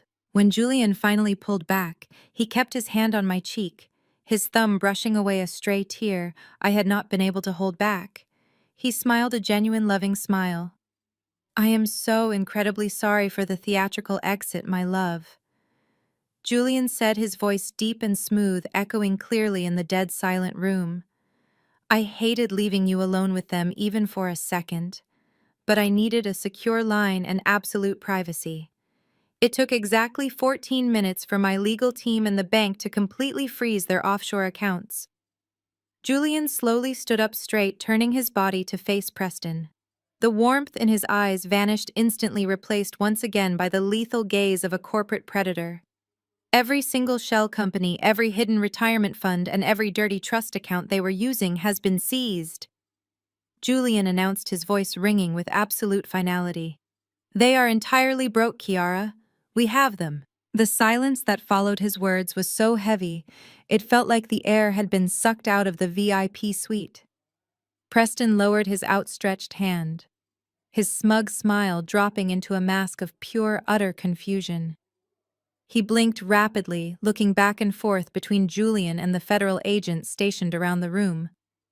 "What are you talking about?" Preston stammered, his voice losing all of its previous arrogant boom. "Freeze whose accounts, Julian? She is the one who hired the thug. She is the one who tried to extort me. You are confused. You are making a massive mistake right now." Julian let out a short, humorless laugh. He reached into his pocket and pulled out his phone, tapping the screen before holding it up for Preston to see. I do not make mistakes, Preston, Julian replied, his tone dripping with lethal precision. I trace money for a living, and the wire transfer of $100,000 you sent to Dante this morning was incredibly sloppy. You tried to route it through a dummy corporation in the Cayman Islands, but you used the same IP address you used to log into your country club membership account. You practically handed me the murder weapon. Sasha let out a sharp, horrifying gasp. She stumbled backward away from Preston, her hands flying to her mouth in sheer panic. Evelyn scrambled up from the floor, clutching her chest as her face turned the color of ash. They finally realized the federal agents were not there to arrest me. The men in the tactical vests were there for Preston. "You set me up!" Preston yelled, pointing a trembling finger at Julian. "You and your manipulative wife orchestrated this entire thing to steal my legacy. I will sue you for everything you own, Julian. I will destroy your career. I will have your law license revoked by tomorrow." Julian simply tilted his head, looking at Preston like a bug. "You are finished here," Julian said, his voice deadly calm and unwavering. Before Preston could utter another desperate threat, a sudden movement in the corner of the room caught everyone's attention. Dante, the massive tattooed thug who had swaggered into the ballroom with so much fake confidence, was currently trying to quietly slide his way along the decorative wallpaper toward the broken oak doors. He was sweating profusely, his cheap gray suit clinging to his broad shoulders. He had realized the trap was fully sprung, and he wanted absolutely no part of a federal extortion case. He almost made it to the hallway, but the federal agents were not just standing around for decoration. The agent closest to the door, a tall man with arms like tree trunks, took one step forward and grabbed Dante by the back of his collar. With a single, effortless motion, the agent swung the massive thug around and slammed him face first into the thick drywall. The impact shook the entire room and knocked a framed painting of a landscape right off the wall. It shattered onto the hardwood floor. The agent kicked Dante's legs apart and pressed a heavy forearm against the back of his neck, pinning him securely against the crushed drywall. "Get your hands off me!" Dante yelled, his voice muffled against the wall. "I did not do anything wrong. I just delivered some papers. That rich guy paid me to do it." Julian slowly turned away from Preston and walked over to the glass coffee table. He reached into the inner pocket of his suit jacket, the one currently draped over my shoulders, and pulled out a thick manila folder. The folder bore the official seal of a highly prestigious medical center in Atlanta.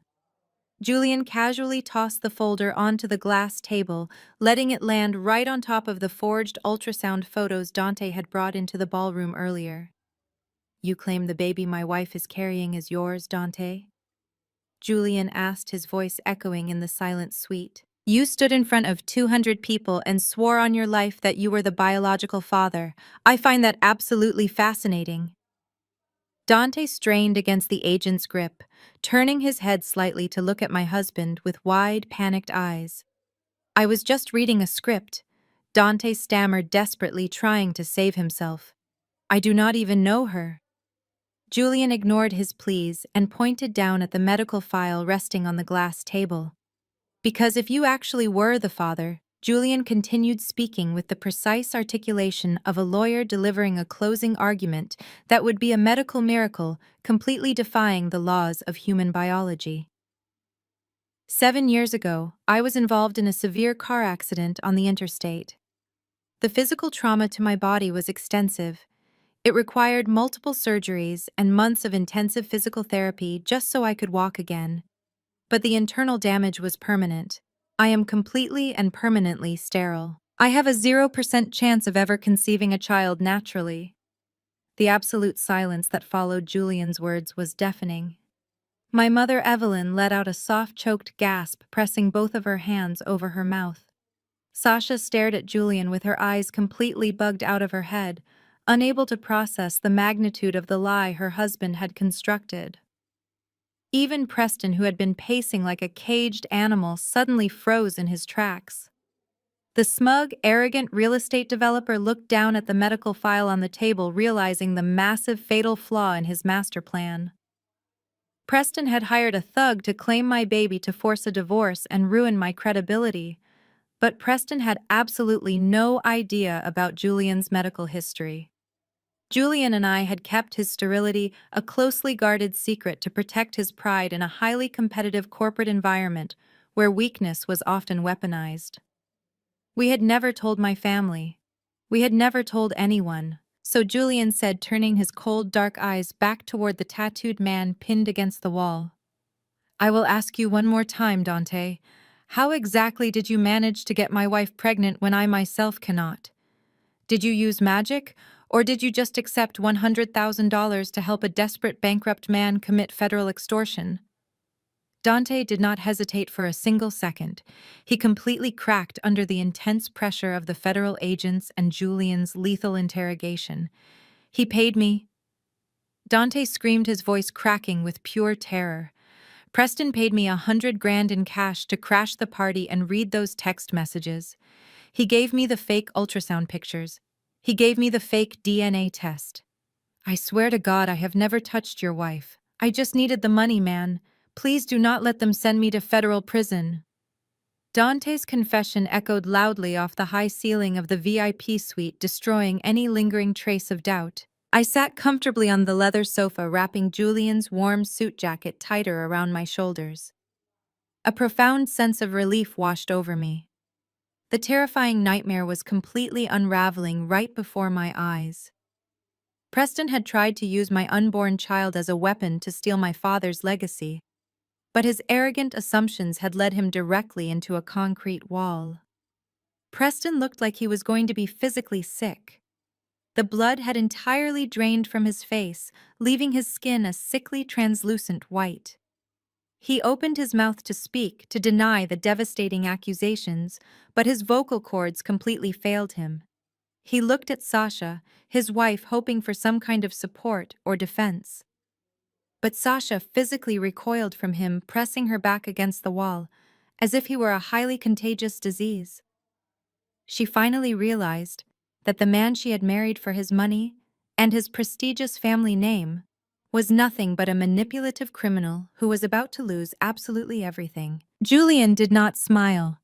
He simply stared at Preston, watching the arrogant old money developer completely shatter under the weight of his own hubris. The forged documents on the glass table were no longer a threat to my marriage or my career. They were now concrete physical evidence of a massive federal crime. And Julian was going to make sure Preston paid for every single second of pain he had caused our family tonight. Julian reached out and slowly opened the manila folder on the glass coffee table. He spread the certified medical documents out right next to the forged ultrasound photos. I want you all to look very closely at these official papers. Julian instructed, his voice echoing with cold authority. Because my wife did not just magically get pregnant, and she certainly did not get pregnant by a cheap street thug in a gray suit. The baby growing inside my wife is the result of 3 grueling years of secret in vitro fertilization treatments, Julian revealed. We spent 36 agonizing months flying back and forth to a highly specialized fertility clinic in Switzerland. We used sperm that I had securely frozen prior to my car accident. Chiara endured endless rounds of intense hormone injections, painful egg retrievals, and terrifying waiting periods. She put her body through absolute physical and emotional hell just to carry my biological child. I closed my eyes as a heavy wave of profound emotion washed over me. Julian was finally exposing our most guarded private secret. For 3 long years, I had suffered in complete silence. I had hidden the dark purple bruises from the daily stomach injections under long-sleeved silk blouses. I had strategically scheduled my stressful corporate audits around transatlantic flights to Geneva. I had cried silently in empty hotel bathrooms after multiple failed embryo transfers. My mother and my sister knew absolutely nothing about the agonizing medical journey we had walked. They had been entirely too busy complaining about their own trivial social problems to ever notice my silent pain. And tonight, Julian continued, his voice rising with fierce, protective anger. You stood in front of 200 people and aggressively accused her of infidelity. You accused a woman who fought tooth and nail for 3 brutal years to give us a family of sleeping with a random stranger. It is not just a disgusting lie, Preston.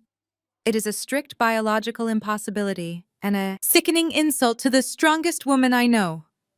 Evelyn let out a loud, gut-wrenching sob.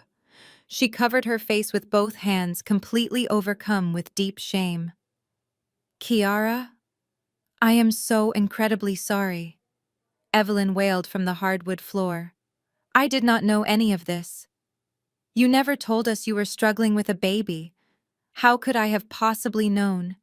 You did not know because you never bothered to actually ask, Mom, I replied, my voice completely flat and steady. You only care about people when they can directly elevate your fragile social standing. A daughter struggling with severe infertility did not fit neatly into your perfect church-going narrative. Sasha looked like she was going to pass out. She leaned heavily against the wall, her chest heaving as the horrific reality of her own actions fully set in. She had enthusiastically supported a man who had not only stolen her mother's entire retirement fund, but had also engineered a vile public smear campaign against her pregnant sister Dante, who was still pinned firmly against the wall by the massive federal agent, began to actively hyperventilate. The sheer magnitude of the situation had finally broken whatever tough guy persona he had left. He realized he was not just an accessory to a simple country club prank.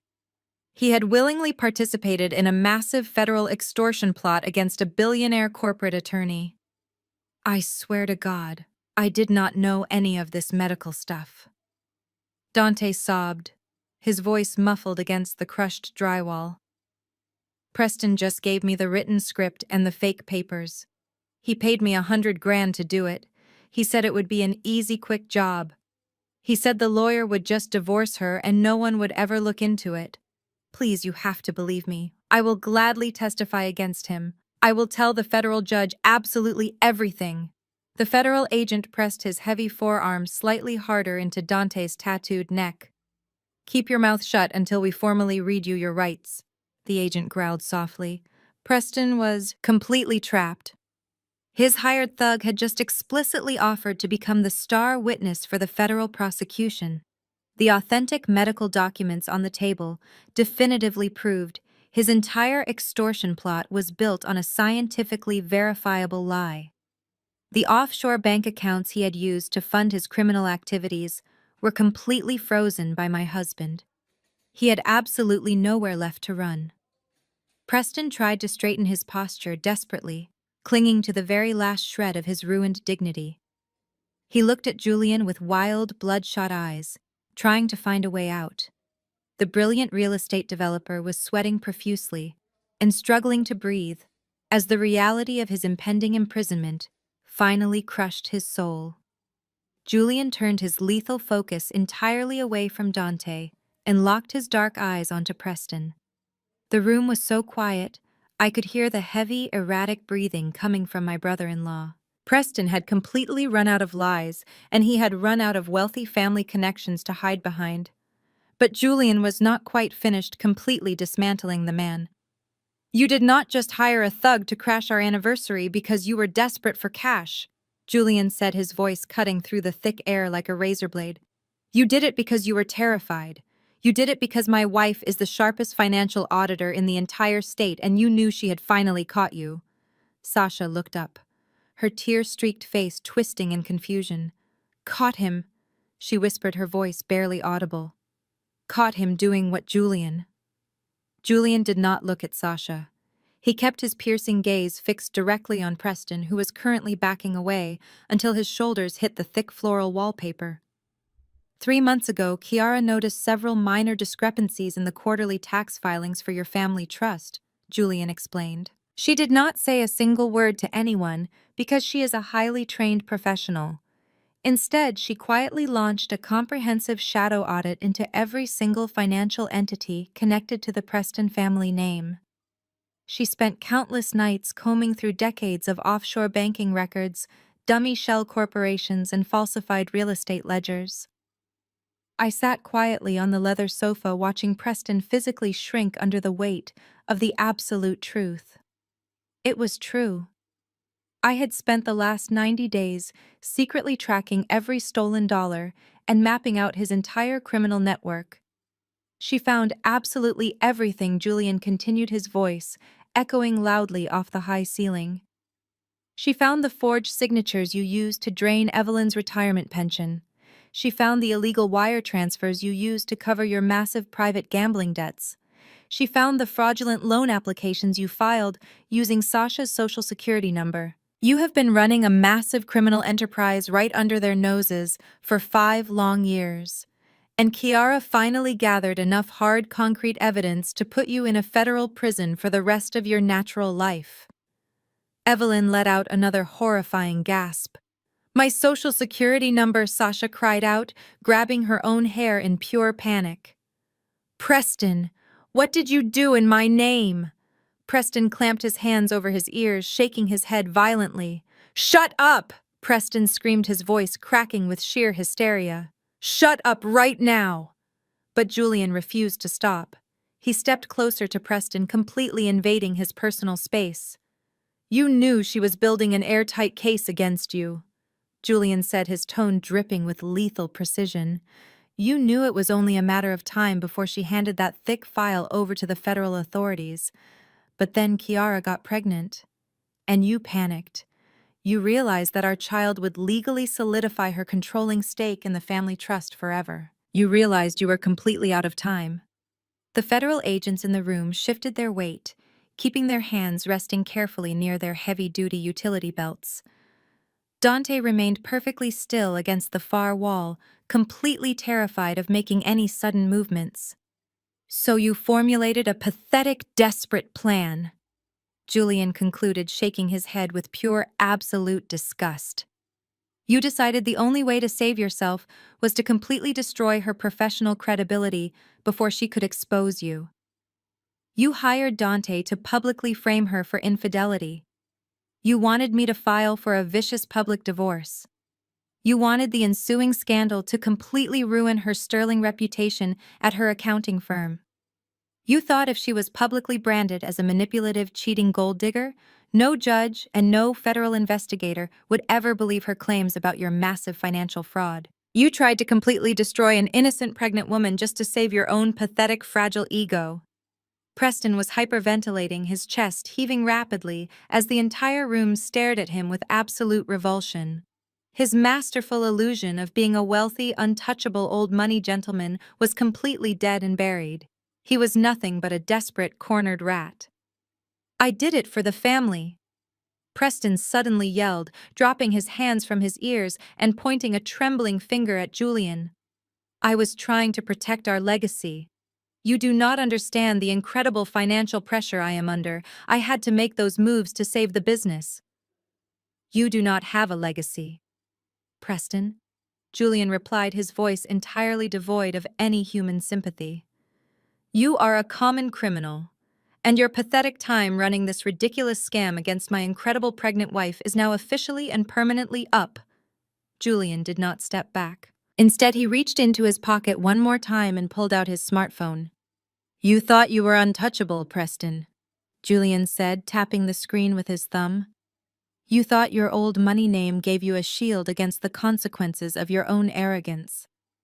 But when my wife first discovered your massive financial discrepancies 3 months ago, we did not just sit around waiting for you to strike. We hired a team of private investigators to monitor your business communications. And it turns out you are just as sloppy on the phone as you are with your offshore bank transfers. Julian pressed a button on his screen and turned the volume all the way up. The crystal-clear sound of a recorded telephone conversation instantly filled the dead-silent VIP suite. The audio started with the sound of ice clinking in a glass. Then Preston's voice echoed through the room. It was not the cultured, polite tone he used at family dinners. It was harsh, cruel, and completely unhinged. Are you sure the fake ultrasound pictures look authentic? Preston asked through the phone speaker. Yeah, boss, they are perfect, a second voice replied, which everyone in the room immediately recognized as Dante. But are you sure her husband is going to buy this? He will not ask for anything. Preston laughed arrogantly through the recording. Julian is a proud man. He will take one look at those pictures and he will throw that trashy little gold digger right out onto the street. I cannot wait to see the look on her face when she loses everything. She is nothing but a low-class ghetto rat trying to play dress-up in our world. I felt a cold shiver run down my spine as Preston continued to use horrific racial slurs against me on the recording. He degraded my background, my education, and my humanity with sickening ease. The pure hatred in his recorded voice was physically repulsive. I sat on the leather sofa wrapping Julian's suit jacket even tighter around my shoulders. I had always known Preston disliked me, but hearing the raw, unfiltered bigotry in his voice made my stomach violently turn. But the recording was not over. What about the old lady Dante asked on the audio track? The mother. Is she going to be a problem when the lawyer kicks the pregnant girl out? Evelyn Preston sneered, letting out a loud, vicious laugh. Are you kidding me? That stupid old woman is the easiest mark I have ever played in my entire life. She is so desperate to feel like she belongs in high society that she practically handed me the keys to her $2 million pension fund. I lost her entire retirement savings at the poker tables in Macau 6 months ago. By the time that ignorant old fool realizes her money is completely gone, I will have already secured Kiara's 15% stake in the family trust to cover my gambling debts. I am playing all of these pathetic people like a cheap fiddle. Julian tapped his phone screen, stopping the recording. The heavy silence that followed was entirely suffocating. My mother Evelyn let out a horrible, wretched sound from the floor.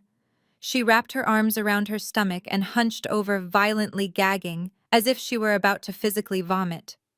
The man she had blindly worshipped, the man she had allowed to slap and humiliate her own pregnant daughter, had just called her a stupid, ignorant fool on tape. He had laughed about destroying her life to pay for his secret gambling addiction.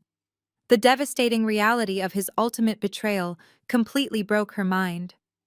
She rocked back and forth on the hardwood floor, sobbing uncontrollably. Sasha was in no better condition. She slid slowly down the floral wallpaper until she hit the floor, pulling her knees up tightly against her chest. She buried her face in her hands, weeping loudly. Her perfect marriage, her wealthy social status, her entire fabricated reality had just been brutally exposed as a massive, sickening lie. Her husband viewed her family as nothing more than an open bank vault waiting to be robbed. The crushing guilt and absolute humiliation radiating from her was palpable. Preston stood frozen in the center of the room. The color had completely drained from his face, leaving him looking like a walking corpse. His mouth opened and closed silently, like a fish gasping for air. The undeniable audio evidence had completely destroyed any remaining defense he could possibly mount. His own arrogant voice had just confessed to massive federal financial fraud, illegal extortion, and severe gambling debts right in front of 4 armed federal agents.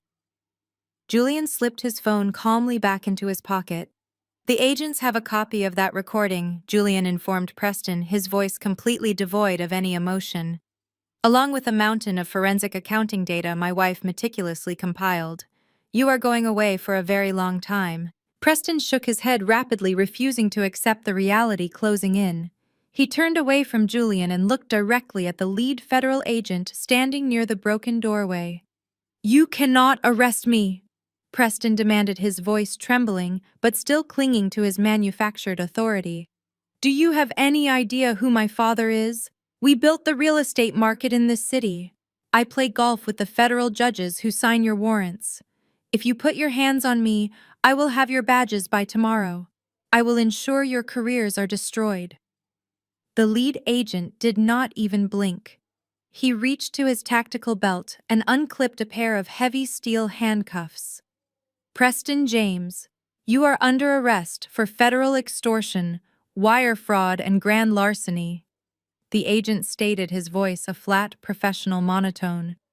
You have the right to remain silent. Anything you say can and will be used against you in a court of law.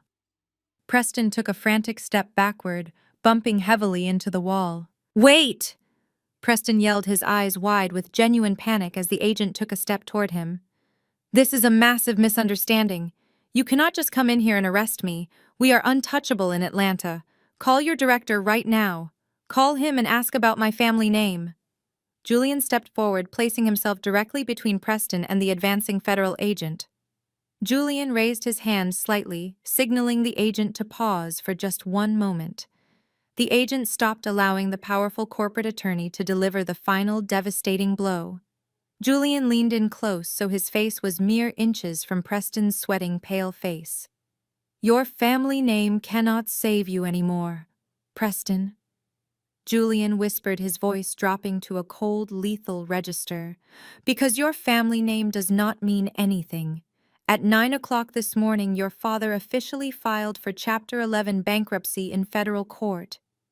Preston froze, his breath catching painfully in his throat. That is impossible, Preston stammered, staring wildly. My father has millions in reserve capital. He had millions, Julian corrected smoothly. But your father made terrible investments trying to cover the massive financial holes you left in his ledgers. When the banks called in their heavy loans this week, he had absolutely nothing left. His firm was entirely insolvent. So he was forced to sell.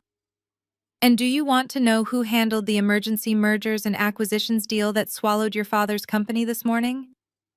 Preston stared at Julian, his blue eyes wide with absolute horror. The devastating realization hit him like a runaway freight train. It was my firm, Julian confirmed, a dark, victorious smile, touching the corners of his mouth. I personally drafted the acquisition papers while you were hiring thugs to ruin my anniversary. I bought your precious family legacy for pennies on the dollar. Your father is completely ruined. Your company is gone. Your bank accounts are frozen. You have absolutely no money, no power, and no political connections left. You are nobody. The absolute finality of Julian's words completely shattered Preston's fragile mind.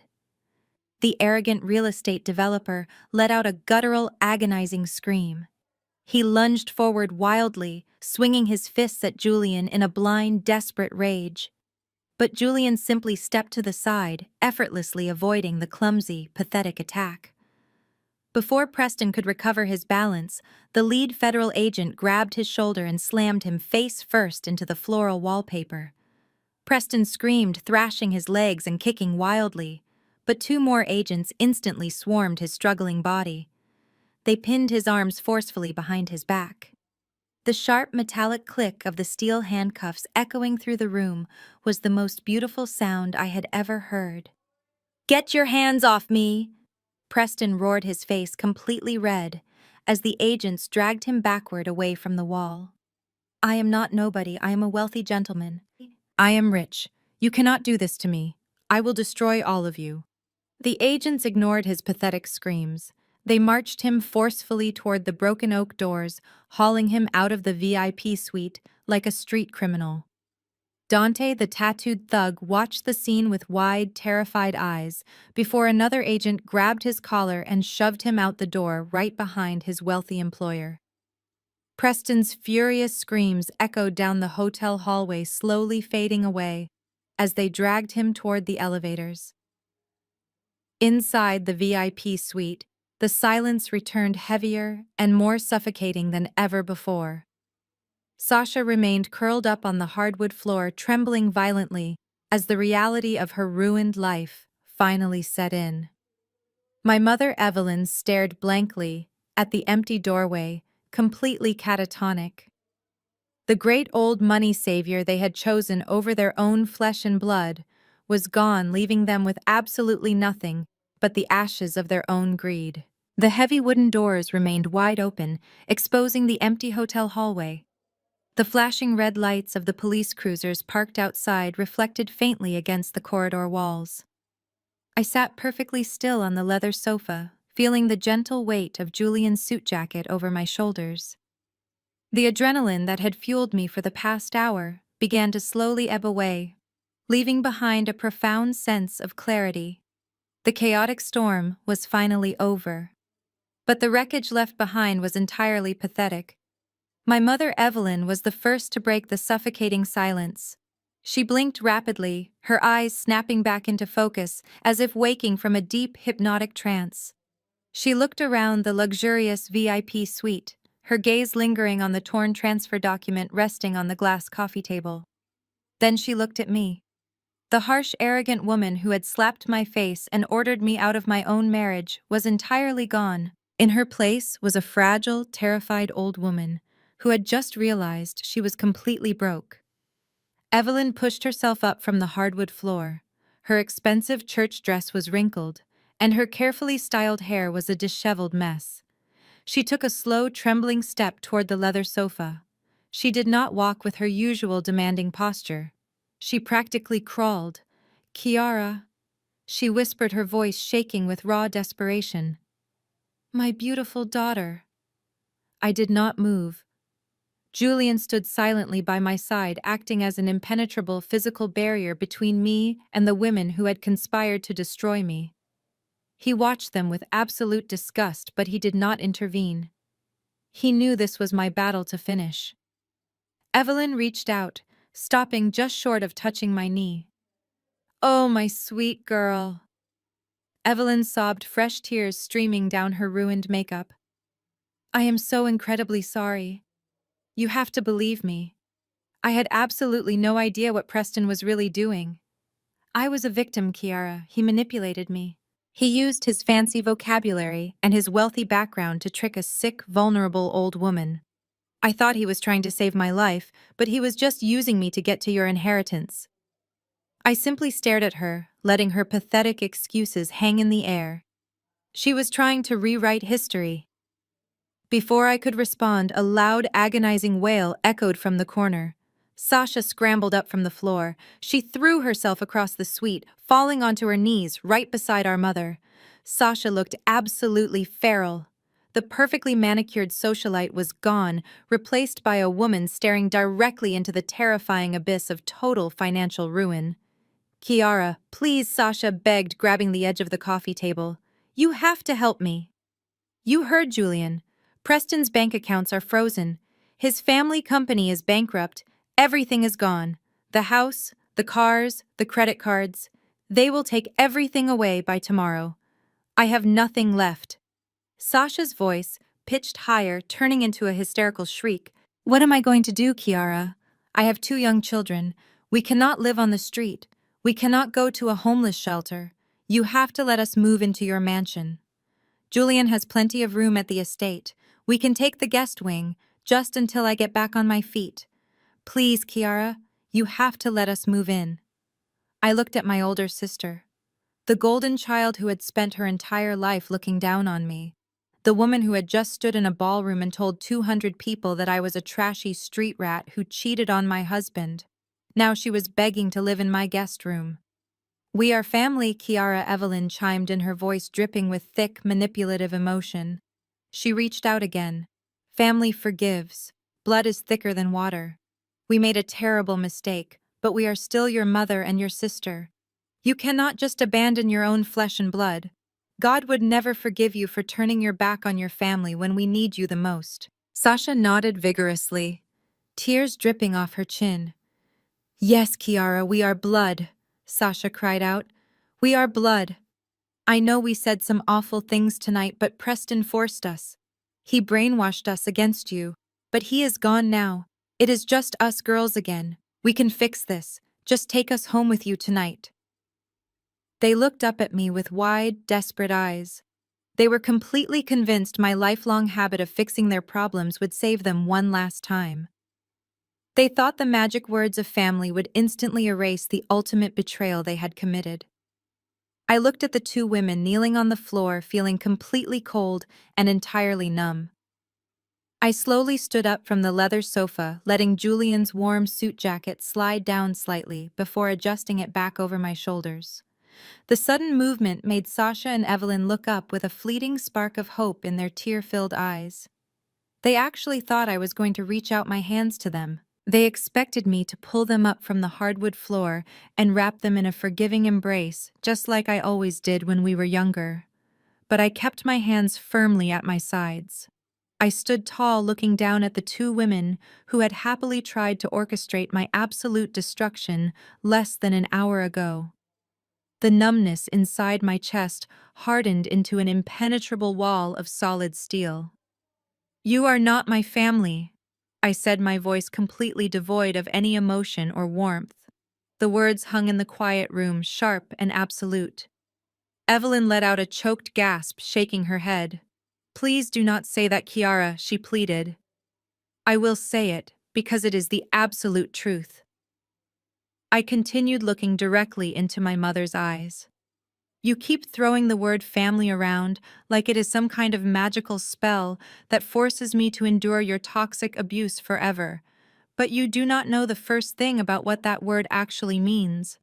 A real mother does not slap her pregnant daughter across the face in a locked room. A real sister does not stand in front of 200 people and invent vicious lies to ruin a marriage.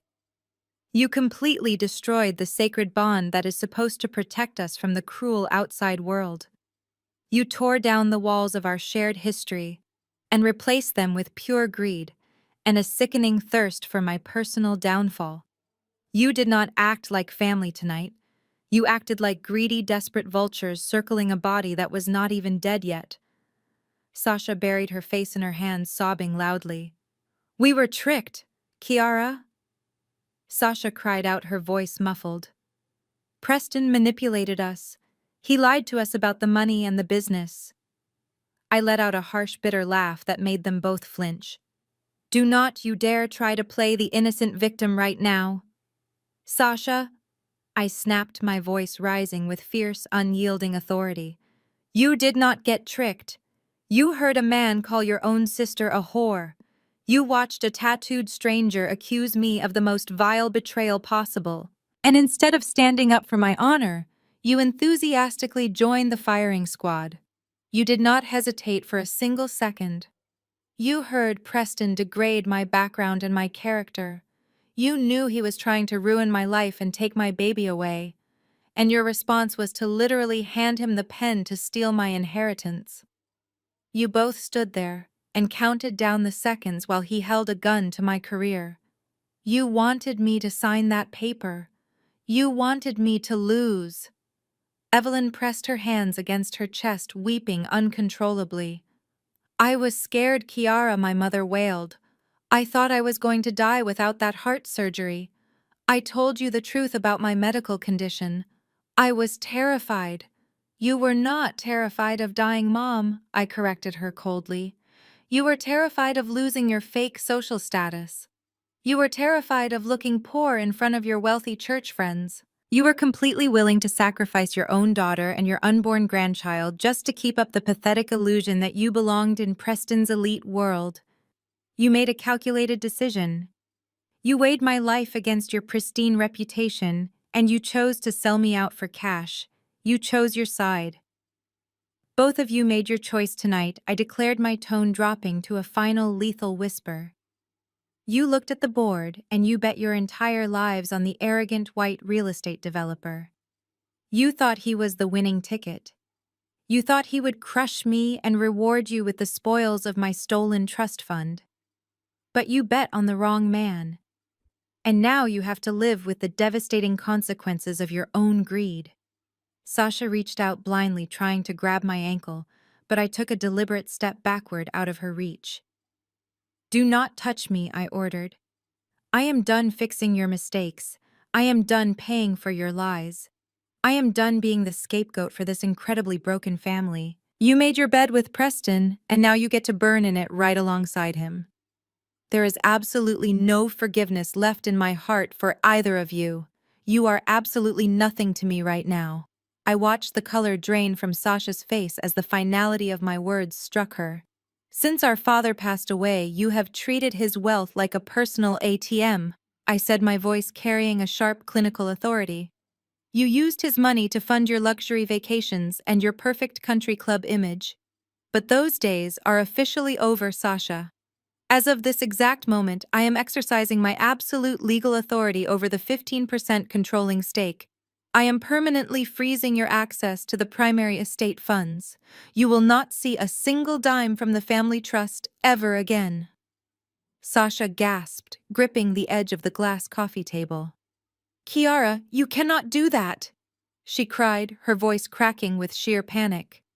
"Preston maxed out all of our credit cards. The bank is going to foreclose on my house by the end of the month. How am I supposed to feed my children?" "You are going to do what I did when you went to rehab," I replied coldly. "You are going to get a job, Sasha. You are going to update your resume and work 40 hours a week. I hear the local coffee shops are hiring. You are never touching our father's money to fix the massive mess your husband created." My mother Evelyn let out a long, trembling sigh, pressing her hand against her chest. "And what about me, Kiara?" she whispered, her voice barely audible. "Are you going to let your own mother die of a heart attack just to prove a point? Are you going to leave me on the street?"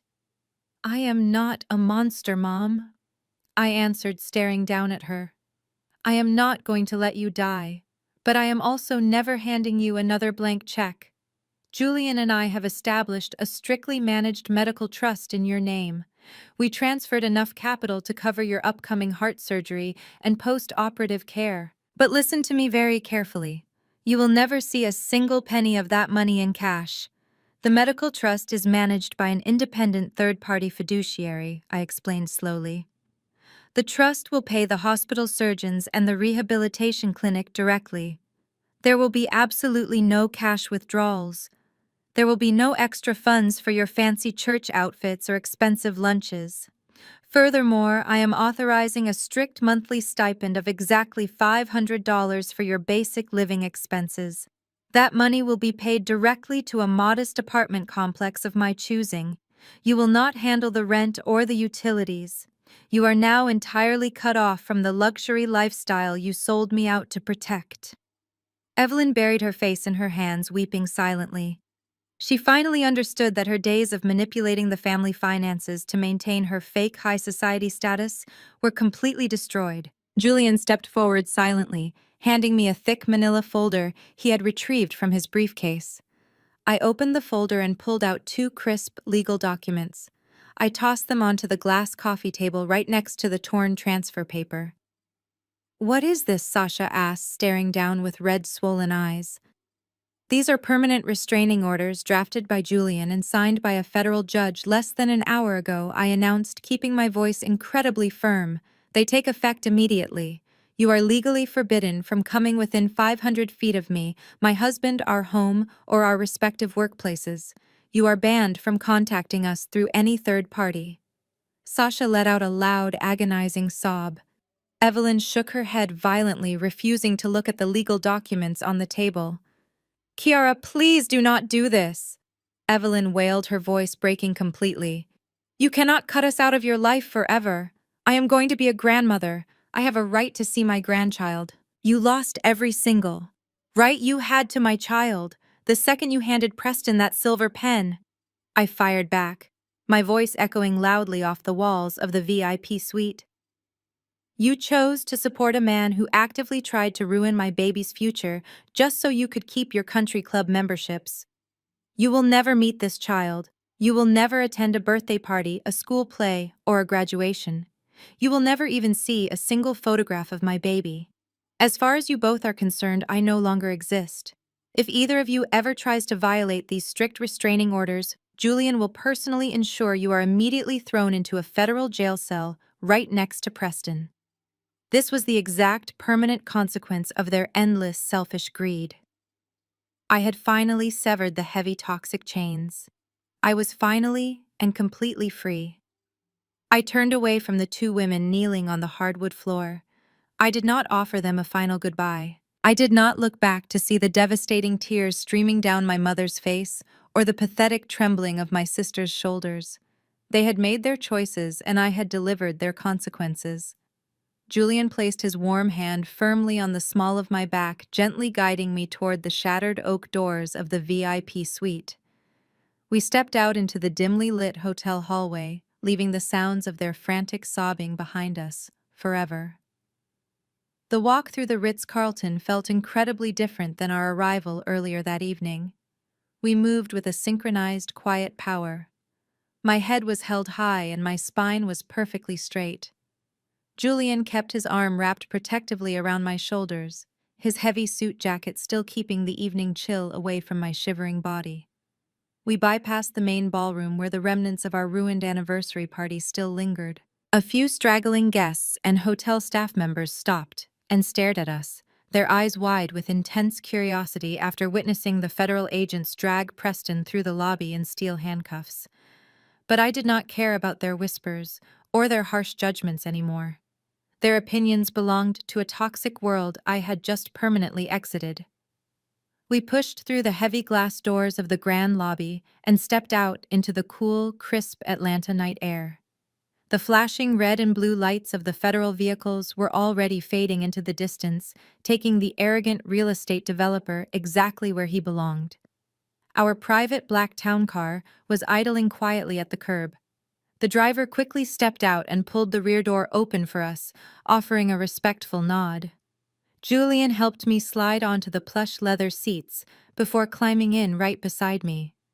The heavy car door slammed shut instantly, cutting off the ambient noise of the busy city street. For the first time all evening, we were completely alone. The suffocating tension that had gripped my muscles for the past hour instantly dissolved. I let out a long, shaky breath and leaned my head against Julian's broad shoulder. He immediately wrapped both of his arms around me, pulling me tightly against his chest. He pressed a warm, lingering kiss to the top of my head and let out a deep sigh of profound relief. "You were absolutely magnificent in there, Kiara," Julian whispered, his deep voice vibrating against my cheek. "I have faced down some of the most ruthless corporate sharks in the country, but I have never seen anyone dismantle an opponent with such absolute surgical precision.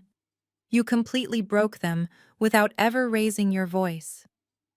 I smiled tiredly, resting my hand over his chest to feel the steady, comforting rhythm of his heartbeat.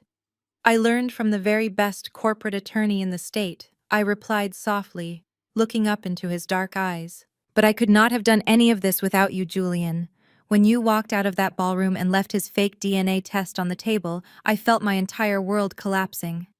I should have known you were just clearing the blast radius." Julian let out a soft, genuine chuckle. He reached down and gently traced his thumb across my jawline. "I had to sell the performance." "My love," he explained, his tone filled with absolute adoration. "If Preston thought I was staying to fight for you, he would have kept his guard up. I needed him to believe he had won, so he would make a mistake. But the real victory belongs entirely to you, Kiara. That shadow audit you ran on his dummy corporations was a masterpiece of financial forensics. You tracked those offshore wire transfers through 5 different shell companies. The federal agents were practically drooling when I handed them your organized files. You built an airtight criminal case straight from our home office." I shifted comfortably against him, intertwining my fingers with his. "And you set the perfect trap." I praised him, feeling a surge of profound pride for the man I had married. Tracing his payment to Dante using his own country club IP address was a stroke of absolute genius. You let his massive ego become his own executioner. We make a terrifyingly effective team. "We really do." Julian agreed, his smile widening into a brilliant grin. He moved his hand from my jawline and rested it gently over my pregnant belly. Our unborn baby gave a soft, sudden kick against his palm, as if agreeing with his statement. Julian laughed, a bright, joyful sound that completely erased the lingering darkness of the night. We sat quietly in the back of the town car, watching the bright city lights blur past the tinted windows. We had faced the absolute worst kind of betrayal, and we had emerged completely victorious. The toxic chains of my past were permanently severed, and the future waiting for our growing family was incredibly bright. I closed my eyes, leaning into my husband's embrace, ready to finally go home. The quiet hum of the town car engine eventually faded into the profound peace of the next 4 months. Summer gave way to a crisp, beautiful autumn, and the dark shadows of that terrible anniversary night completely vanished from our lives. I sat comfortably in the plush rocking chair positioned right next to the massive bay windows of our living room. The warm, golden morning sunlight spilled across the hardwood floors, illuminating the quiet sanctuary Julian and I had carefully built. I looked down at the tiny, perfect bundle resting safely against my chest. Our newborn son was sound asleep, his tiny fingers wrapped securely around a single strand of my hair. He breathed with a soft, rhythmic cadence that instantly melted away any lingering stress in my body. The brutal 3-year journey of secret medical treatments and the terrifying extortion plot felt like a distant, fading nightmare. We had finally won. Across the spacious room, the large flat-screen television played quietly at a low volume. The morning news anchor sat behind a sleek desk, delivering the local headlines. I gently rocked the chair back and forth as a familiar face suddenly flashed onto the screen. It was Preston. The photograph displayed was not the polished, arrogant real estate developer in a tailored suit. It was a bleak federal mugshot. His face was pale, his eyes were entirely hollow, and his expensive haircut was a disheveled mess. The news anchor announced the final verdict of the highly publicized corporate fraud trial. Preston James, the former heir to a massive Atlanta real estate empire, had officially been sentenced to 15 years in a maximum security federal prison. The judge had shown absolutely zero leniency, citing his aggressive extortion tactics and his complete lack of remorse. His entire old money legacy was permanently erased, reduced to a cautionary tale broadcasted on the morning news. I watched the screen with absolute detachment, feeling no pity for the man who had tried to destroy my child's future. The broadcast briefly mentioned the collateral damage of Preston's massive criminal enterprise. The subsequent investigations had left his immediate family completely destitute. Through the strict legal boundaries Julian had established, I already knew the harsh reality of their new lives. Sasha, the sister who had happily handed Preston the pen to steal my inheritance, was now working a grueling retail job at a discount clothing store in the suburbs. The woman who used to mock my minimum wage college jobs was now spending 40 hours a week folding cheap sweaters just to keep a roof over her children's heads. My mother, Evelyn, was no longer hosting lavish luncheons for her wealthy church friends. She was currently residing in a tiny, strictly managed assisted living facility on the outskirts of the city. The medical trust Julian and I set up paid for her basic care and her meals, but she did not have a single dollar of actual cash to her name. Her toxic social climbing days were permanently over. They had gambled their entire lives on a ruthless criminal, and they had lost absolutely everything. Heavy footsteps echoed softly from the hallway, breaking my train of thought. Julian walked into the sunlit living room, holding 2 steaming mugs of fresh coffee. He was dressed in comfortable sweatpants and a simple gray t-shirt, completely relaxed in his role as a new father. He set the mugs down on the side table and leaned over the rocking chair, kissing my forehead before pressing a gentle kiss to our sleeping son's cheek. He looked at the television screen, catching the tail end of the news report about Preston. Julian did not say a word. He just smiled warmly at me and reached out to gently stroke the baby's soft hair. I looked up at my brilliant, protective husband and then down at the beautiful miracle resting in my arms. For my entire life, society and my mother had aggressively conditioned me to believe that blood was an unbreakable bond. They taught me that you had to endure endless abuse and betrayal simply because you shared the same genetics. But sitting here in the profound safety of my own home, I finally understood the absolute truth. Family is not blood. Family is not a shared last name or a forced obligation. Family is the person who stands firmly by your side when the wolves bare their teeth. Family is the person who builds a fortress to protect you when the rest of the world tries to tear you down. The toxic wolves of my past were permanently gone, locked away in federal cells and tiny apartments. I took a deep breath of the warm morning air, feeling a complete and utter sense of freedom. Now, my real family life finally begins. The compelling story of Kiara and Julian, offers a profound masterclass in self-worth, but its most vital lesson is the necessary redefinition of family. For generations, society has pushed the narrative that blood is thicker than water, demanding unconditional loyalty to relatives regardless of how poorly they treat us.